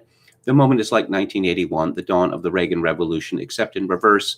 It's not just that government is heading in a new direction, it's that the whole paradigm of the role of government in American life is shifting. Yes, black farmers, the cutoff for them receiving money is $58,000 a year. The cutoff for white farmers receiving money, $18,000 a year. This is a baby step towards universal basic income, says the Brookings Institute. The significance of this moment in U.S. social policy is hard to overstate. Politico says that a radical change in the social fabric of the United States has become a reality, and with it, an opportunity for the Democratic Party no one could have imagined 50 years ago. Prospect is more direct. Federalize it, Joe Biden. Education, too. Federalizing social programs would be a huge step toward expanding the welfare state and ending poverty permanently. If passage of further legislative passages proves even more difficult as Republican opposition increases and the Senate's Democratic moderates dig in their heels, it would be an easy step to protect the gains of the ARP and secure Biden's presidential legacy from the get-go. Trillions and trillions of dollars. It was Senator Everett Dirksen back in the 1960s. He was a Senate minority leader who famously said, "A billion here, a billion there. Pretty soon you're talking real money." Well, with the Democrats, you could say now a trillion here, a trillion there. Pretty soon you're talking real money. But apparently, inflation has been abolished. It doesn't exist anymore. It's not possible for it to exist. So the United States government is just going to open up a fire hose of trillions of dollars. And that is not going to force prices up. Oh, no. Why would you think that? That was the old economic thinking. We've just decided that there can't be inflation anymore. And consumer price index, yeah, well, we made a joke out of that, but you ain't seen nothing yet. Okay. Final look at the chat before I move on to the book club. Ogan's Iron said, wasn't Trump's treasury that started this new trend of helicopter money? No, the helicopter money began with Obama and the Ben Bernanke. Anran says, I was scrolling through Amazon Prime video that Bill Murray played FDR in a movie a few years back. I might watch a little just to see what that looks like. I saw stills from it. He looked like FDR. Do Republicans have anything to say against this federalization? Do they even care? Asked Ogan's Iron. Didn't FDR have a mistress named, no joke, Missy LeHand? I know he had a mistress. Thanks, Abe Lincoln, says Bob Paxson. I wonder if FDR brought Wallace in for Eleanor, says Texas Feral Hog. Could be. Could be. He brought Truman in 1944. America, including the Democratic Party, had enough of Henry Wallace, who ran for president. Cecil Henry says, indeed, used to love it. Now it's less Shakespeare and more about PC and SJW plays with little Shakespeare on the side. You can see the change and subtle hostility to traditional Canada. Oh, this is Stratford. Yes. The pants inquiry was important to many, as we have seen, says Geez Heestall. Look, I'm not going to do that. I'm not going to do that for the reason that, well, I don't go around without pants. But, even if I was a mind to, even if it was 90 degrees in this room, I'd still be wearing pants because that's the kind of person I am. And you never know, something might come up that I might have to get up out of my chair, and then I'm revealing that I'm not wearing pants. I prefer the word trousers, actually, because pants, underpants, that's what the English call they use the word pants to mean underwear, underpants, which leads to a lot of amusement to them when Americans talk about pants, wearing pants. And in England, they think, well, of course you're wearing pants. Who doesn't wear pants? Okay. I'm going to move on to the book club now. And it is a book, which just let me confirm, it came out last year. Now, to a certain extent, it's been superseded by COVID-19, but in another way, all of the terror in this book has just been exacerbated, amplified by COVID-19. The book's called The Coming of Neo-Feudalism, A Warning to the Global Class by Joel Kotkin. And what can we say about him? Well, according to Wiki, he was born in 1952. He's a fellow in urban studies at Chapman University in Orange, California. He writes about demographic, social, and economic trends in the U.S. internationally. He's a regular contributor to the Daily Beast and Forbes, and is on the editorial board of the Orange County Register. Some of his previous books include The New Class Conflict, The Next 100 Million, America in 2050, The City, A Global History, and The New Geography. And in a 2020 interview with Toby Young, Kotkin described the 1619 Project from the New York Times as a, quote, intellectual fraud, unquote, based on a scientific and incomplete analysis of historical data. Yeah. So, let's see, I'll begin with this. And I think that this really gets to the heart of the dilemma. Kotkin writes in a chapter called The Technological Challenge, as Irving Kristol wrote almost 2 decades ago, the fundamental problem is that technological and scientific elites have the inclination to think that the world is full of problems to which they should seek solutions. But the world isn't full of problems. The world is full of other people. Of course, he adds, there is no solution to the existence of other people.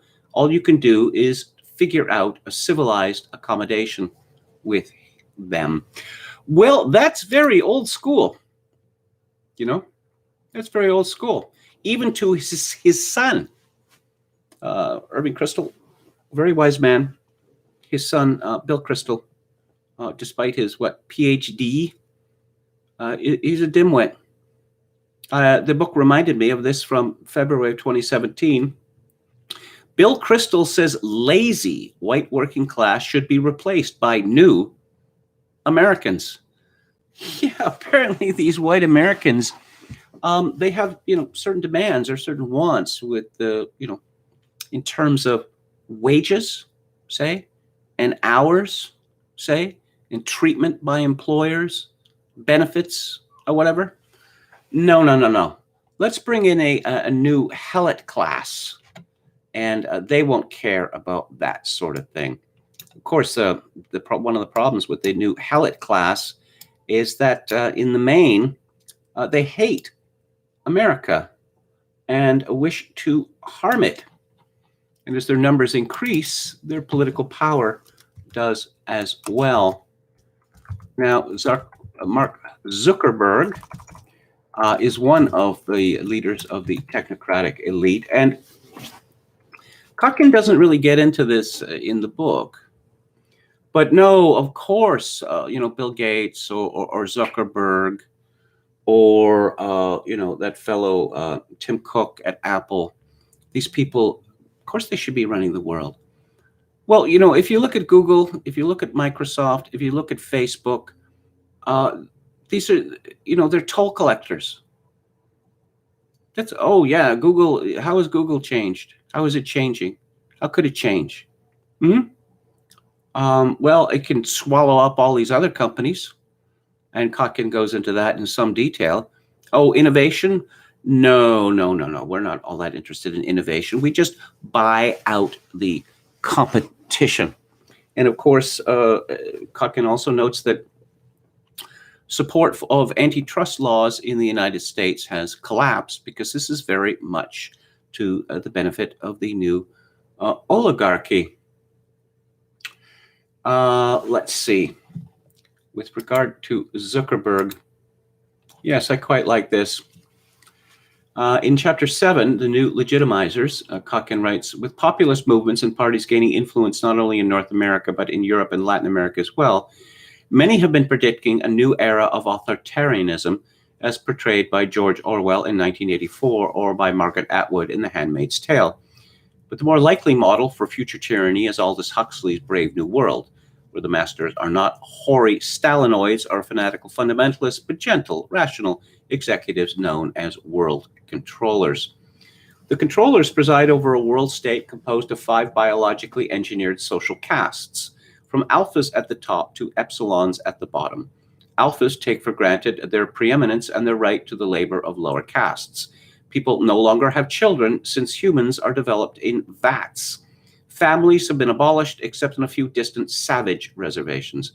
Citizens of the world state live in amenity-rich dormitories and enjoy pleasurable pharmaceuticals and unconstrained sex without commitment or consequences.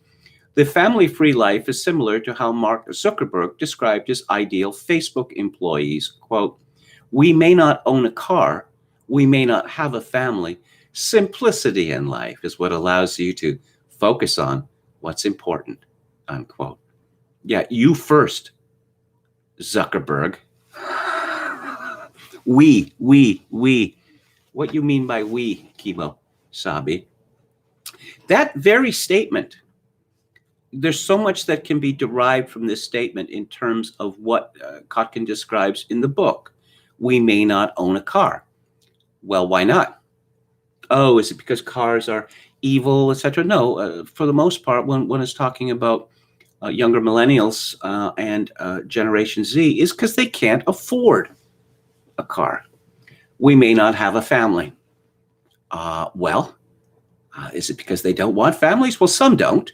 Certainly the bug men, the people at the top, many of them don't want. But as Kotkin explains, I believe when he was talking about Singapore, where women work, 54 hours a week? One, they don't have the time for a family. And increasingly, the middle class and the working class simply cannot afford families. Simplicity in life is what allows you to focus on what's important. Simplicity, like people working for Silicon Valley companies, sleeping in their cars, sleeping in dormitories, that people are going to be, it's predicted that people are going to be sleeping in crates soon because, you have any idea how expensive an apartment is in San Francisco? And he mentions a couple of novels in this book, which I'm going to have to get because they sound exceedingly intriguing. But first of all, let's talk about California. Oh, I should mention feudalism. Feudalism began replacement for slavery at the time of the falling apart of the Roman Empire. And it refers to a class, the serf class, of people who had very limited rights. They didn't own property. They could not leave their property. They were protected by their loyalty to the landowner. And this landowner might, if he was a member of the yeoman class, would have reciprocal loyalties with someone higher up on the scale. That is a land with no mobility. That typically in the Middle Ages, a serf would never go further than 20 miles from where he was born. Kotkin explains that if I have an objection here, if he was writing about, to consider England during the Middle Ages, it was not a duopoly, of the church and the nobility. It was a tripartite system. You had the king, and you had the church, and you had the aristocracy. And they were all roughly equal in power and served as countervailing forces. The nobility was very frequently at odds with the king. And the king was a much weaker figure than he was later to become. That the kings typically relied upon the aristocrats to provide the men say, for their wars. But let's look at California.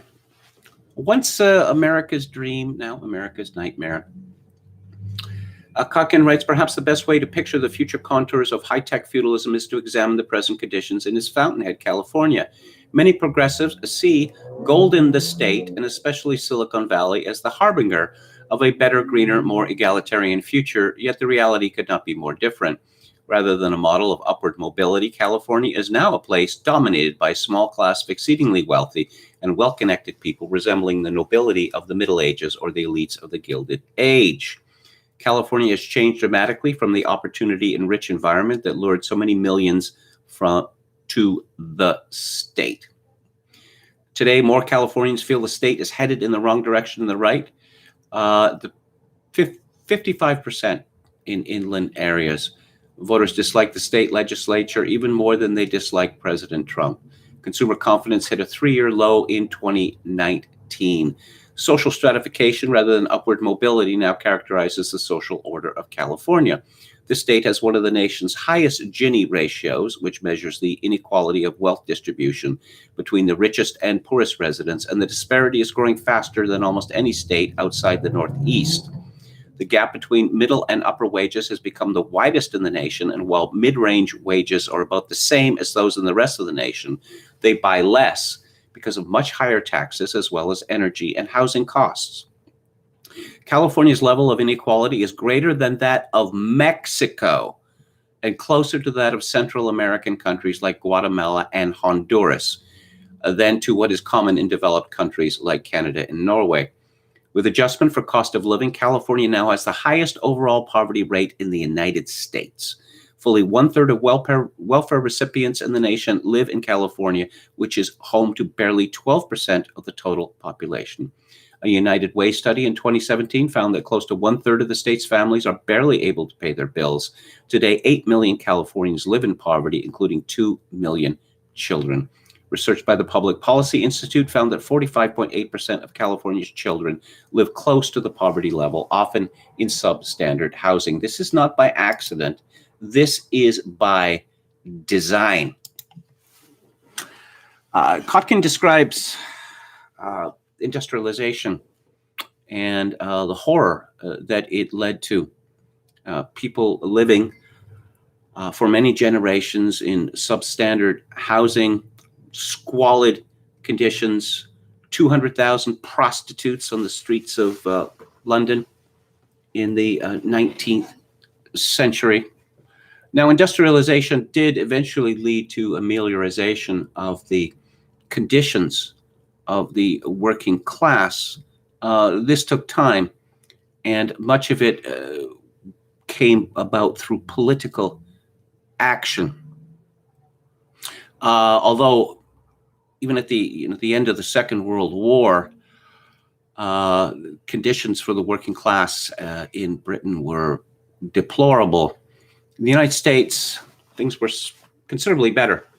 I guess starting with the Second World War, you see a tremendous increase in betterment in working class conditions. And indeed, there was a kind of entente cordiale that came about in America after the Second World War. America's a rich country, the richest country on earth, and for social comity. And I don't know, I guess because we have the largesse and we're decent people, that the middle class and the lower class is going to get to share in the wealth. Now, some of this had to do with the power of private sector unions, and as Kotkin points out, the private sector unions have been smashed in America now. But from a period of, let's say, roughly 1941 to, let's say, 1975, lower middle class people and working class people in America lived better lives than had ever happened. In fact, this was a mystery to the rest of the world, how people of their classes could live so well. You know, a working class man working in a factory job, having enough money to own his own home outright, to have, 3, 4, 5 children, to take regular vacations, to buy a new car every 2 years, maybe to own a boat. I know to younger people listening to this sounds like a fantasy, but it was, in fact, true. But around 1975, our betters decided that people who were not good enough were earning too much money. That obviously, for the, say, the middle class and the working class to live so well meant that the rich, and particularly the 1%, or as Kotkin likes to point out, particularly the 0.5%, they're going to have less money. And I suppose the rise of what Kotkin calls the market right, that is to say, conservatism, Inc., this was crucial here. Oh, yes, why are we rejecting Darwinism, Darwinian logic? If these people have less, or if these people can barely get by, well, it's their own fault, isn't it? The fact that America has become largely a hereditary oligarchy, it really doesn't bother the market, right? Because a great many of them have become members of this hereditary oligarchy. The school system, public school system, has been destroyed. If you look at the way that colleges work, credentialism rules the day. Kotkin quotes Sorokin, that people in universities are spending more and more time learning less and less. But you need the credentials, and so you have a system of elite private schools feeding to elite universities, and this is fed into the ruling class. In Wired magazine, Kotkin writes, Antonio Garcia Martinez describes the contemporary Silicon Valley as feudalism with better marketing. He sees a clear elite of venture capitalists and ordinary founders. Beyond them are the skilled professionals, well paid but living ordinary middle-class lives given the high prices and heavy taxes. Below them lies the vast population of gig workers, whom Garcia Martinez compares to sharecroppers in the South. At the bottom, there is an untouchable class of homeless, drug addicts, and criminals. He depicts a society that is highly stratified with little social mobility. High prices make it all but impossible for most to own homes. Workers in the gig economy have little chance to improve their lot as they struggle to pay their rent, or are forced to sleep in their cars or on friends' couches, or commute great distances into work. Roughly half of California's gig workers struggle with poverty. For the untouchables below them, the prospects are even grimmer. This regressive social evolution troubles many on both left and right. There are growing calls for regulation of the tech empire, for more antitrust action, or even for nationalization of the tech giants, not only in the United States, but also in Canada and Europe. In recent years, some once favorable progressives have labeled the tech oligarchs as just the latest purveyors of predatory capitalism, and a mounting threat to democracy. Ultimately, few stand to benefit from the rise of the tech oligarchy.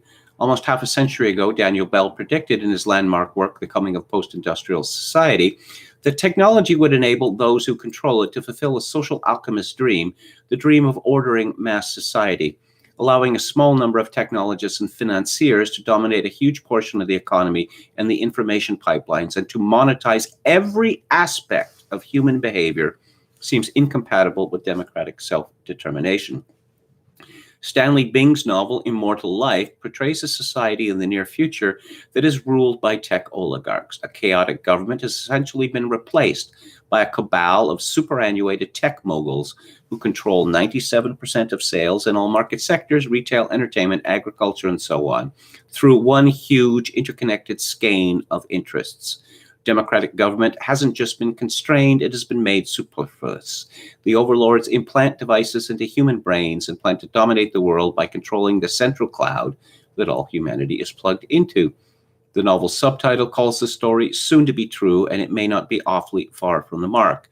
What we must ask ourselves is whether we want the hierarchical, socially stagnant, centrally programmed future that the oligarchs have in mind for us, Given what their vision appears to be, and what we already see in California, resisting them represents the great imperative of our time. Kotkin places a great emphasis on family in this work, and quite rightly so. Now, in the Middle Ages, when Catholicism was the dominant theology, there was very much an emphasis on chastity. And of course, you had a great many talented people who went into the priesthood, became monks. You had others who were celibate by choice and thought that that brought them closer to God.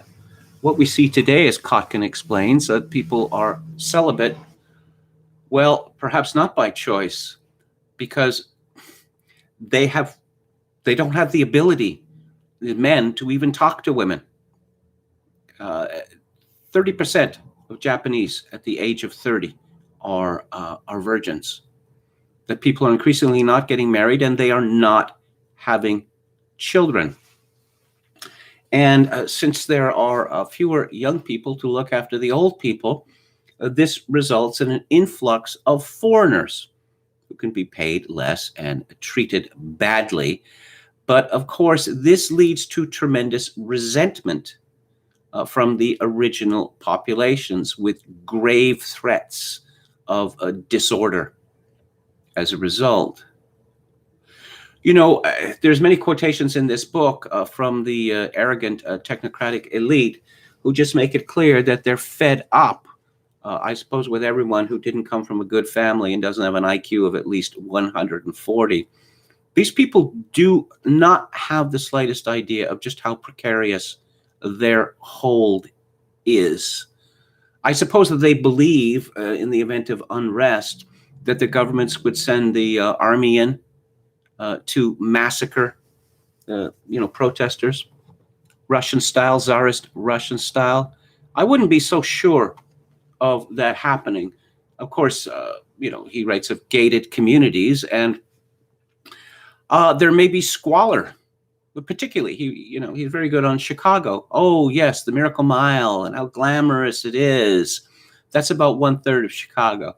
What about the northernmost 1/3? South of that, increasingly, it's just pure squalor. You have a situation where the governor of California, Gavin Newsom, says that California is in great shape. How is it in great shape? Well, we got all these billionaires.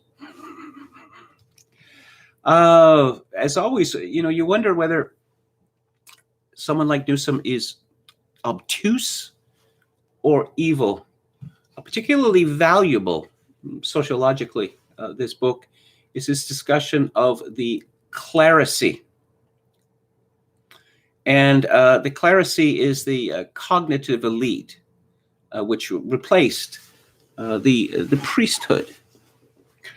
He writes, the concept of a governing class whose superior cognitive ability makes them rightful leaders goes back to at least ancient Greece, when Plato proposed a society run by the brightest and most talented, a vision that Marx described as an Athenian idealization of the Egyptian caste system. Later, utopian literature, such as Thomas More's Utopia in the 16th century, depicts enlightened people constructing a just and prosperous society, but with strict limits on freedom for the masses. At the beginning of the 20th century, H.G. Wells envisioned an emergent class of capable men who could take upon themselves the responsibility of controlling and restricting very greatly the non-functional masses. Wells predicted that this new elite would replace democracy with a higher organism, which he called the New Republic.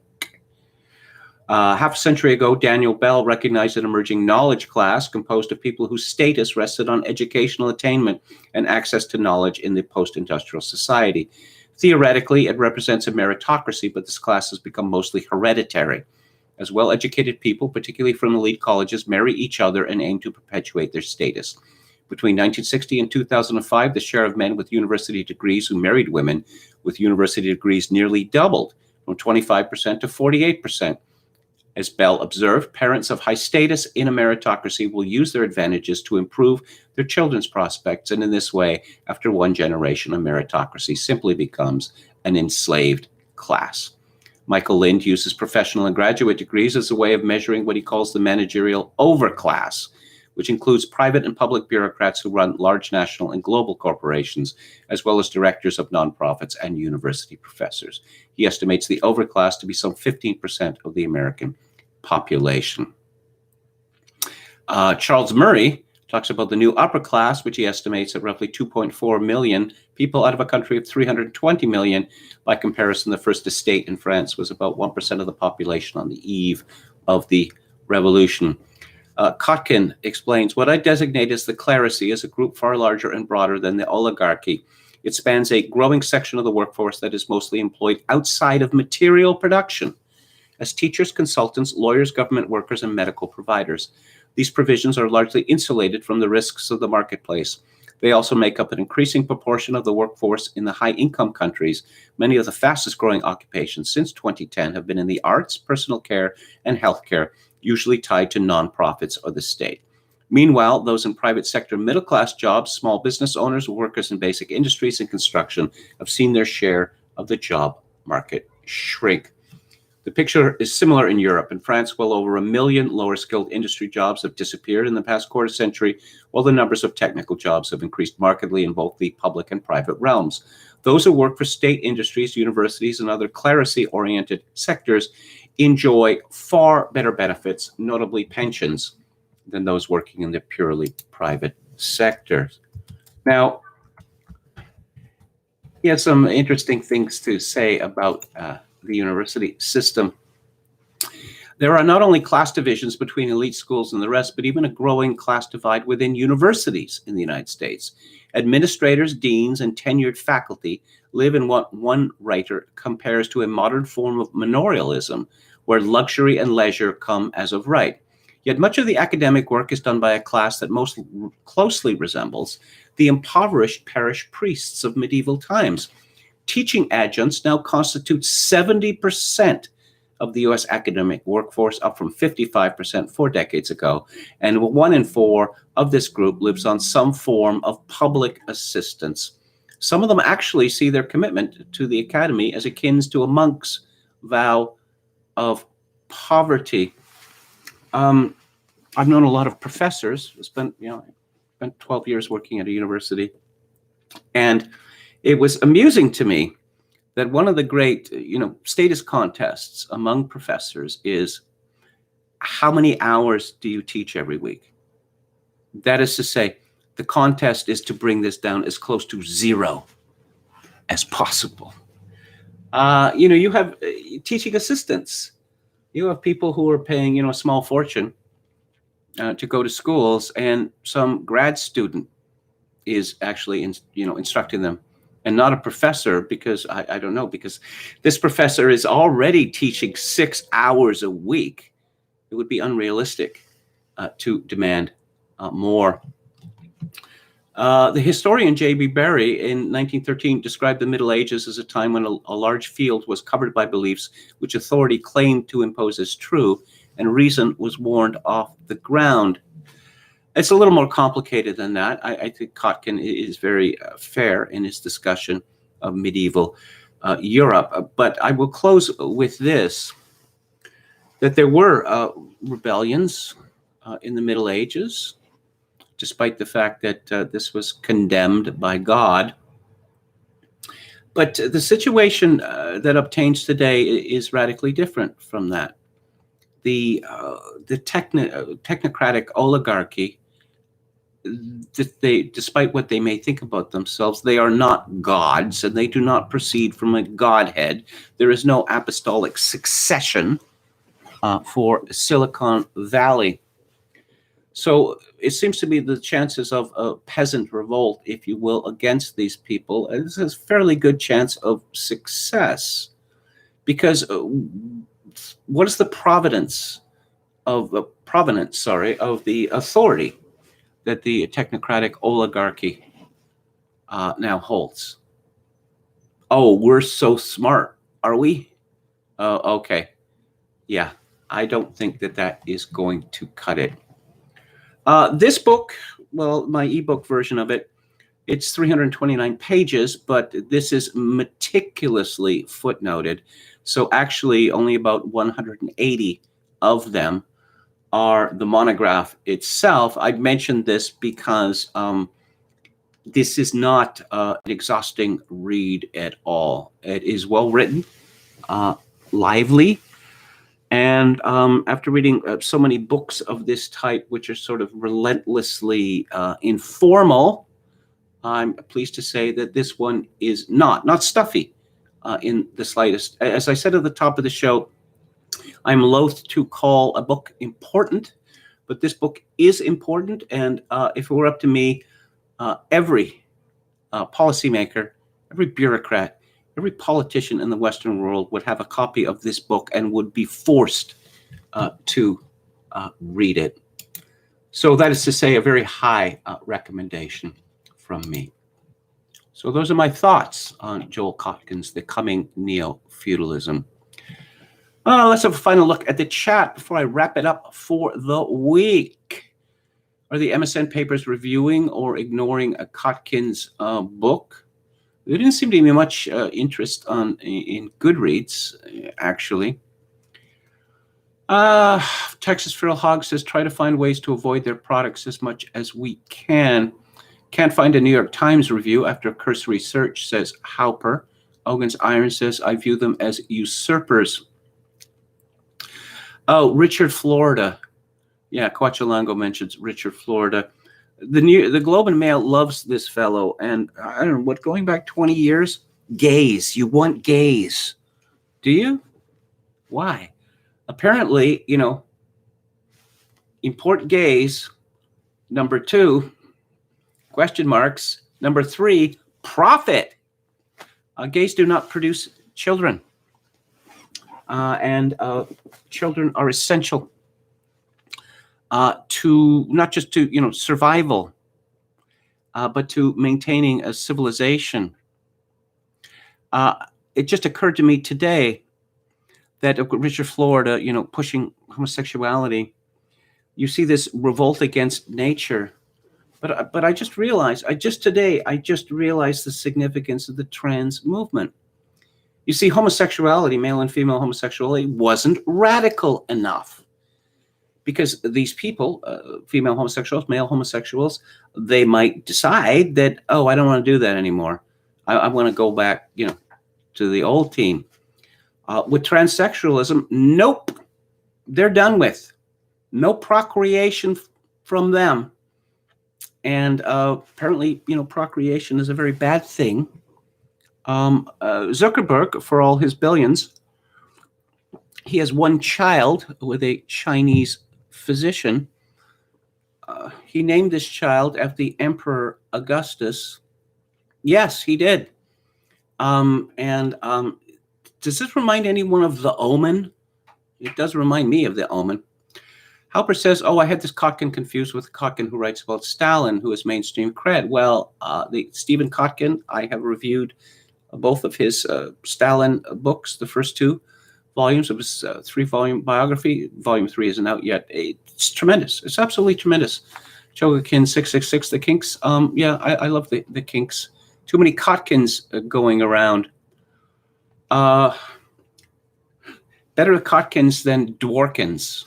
Okay, there seem to be a lot of Dworkins out there, and they all seem to be lamentable. Lamprey Milt, hello, says, I've been following Kotkin for a decade. I'm very happy for him and his success. I have all of his books, and I highly recommend his book, The Human City, Urbanism for the Rest of Us. Well, thank you for that. Did someone from Bob Black's book on work, it seems that the serf had more free time than your average worker today. Yeah, well, the serf paid less in taxes than your average worker today. That is for certain. They also had connection with work that is real. That is to say, the land. You plant crops or you practice animal husbandry and something real and valuable results. Thoughts on Robertson Davis? I'm not all that familiar with his work, to be honest. I suppose that's somewhat shameful, but there you go. Kevin, you claim to love Joy Division as I do, says Anne Run. Many of Ian Curtis's lyrics are every bit as self-pitying as any music by Tchaikovsky. I don't think that they're self-pitying. Certainly not in the context in which they're presented in the way that they are sung. often in Ian Curtis's lyrics and his delivery of them, it's not so much self-pity as a kind of panic that you're getting from him. Okay, someone mentioned the Kinks. Well, I love the Kinks, from the time they started till the time of Muswell Hillbillies. That was their last great album. Ray Davis was just fed up, with manager problems, with no money problems because of manager problems, with brother problems, with band problems, with union problems, with problems with his wife, Raisa, his first wife, who sang high harmonies on their hits, and the demand for him to constantly produce hits that I think it broke him. He made some good music after 1970, but it wasn't the same. Texas Feral Hog says gay marriage didn't marginalize heritage Americans, so Obama made a lot of crazy rules for trans to marginalize them. Enron says a loaded gun won't set you free, so you say. Sounds self-pitying. No, it doesn't, actually. It seems rather remote to me. But it's time to wrap up the show. Before I do, let's talk about what is coming up culture-wise next week. On Monday, on Music Monday, I'm going to talk about the rise and fall of the producer. That would be the pop music producer. On Theater Thursday next week, in honor of Holy Week, a religious movie, A Tale of the Grail. Eric Romer's Percival le Gallois, Percival the Welshman. And on the book club, once again, for Holy Week, Yves Lenoir's biography of Monsignor Ronald Knox. So that's it for today. I will be back on the air Monday at 4 p.m. Pacific, 7 p.m. Eastern. If you like the show or any part of it, I would appreciate it if you would click on the like button, subscribe to my YouTube channel if you have not done so already. Once again, it was a week ago that I issued an appeal for funds, and I am gratified and touched, really, by the response. If you would like to make a donation to this live stream, my PayPal is attached to Kevin_Grace@hotmail.com. Once again, Kevin_Grace@hotmail.com. If you are in Canada, donations to the live stream can be made directly via interact@kevingrace@shaw.ca. And as always, particularly in the light of what Jonathan Sumption had to say at the top of the show about this engineered hysteria lasting for another 10 years. I suppose my benediction is more appropriate than ever, that in these days of social atomization and civilizational collapse, I do dearly wish that you, my dear listeners and viewers, manage to forge a genuine human connection in order to ease the burden. Good night.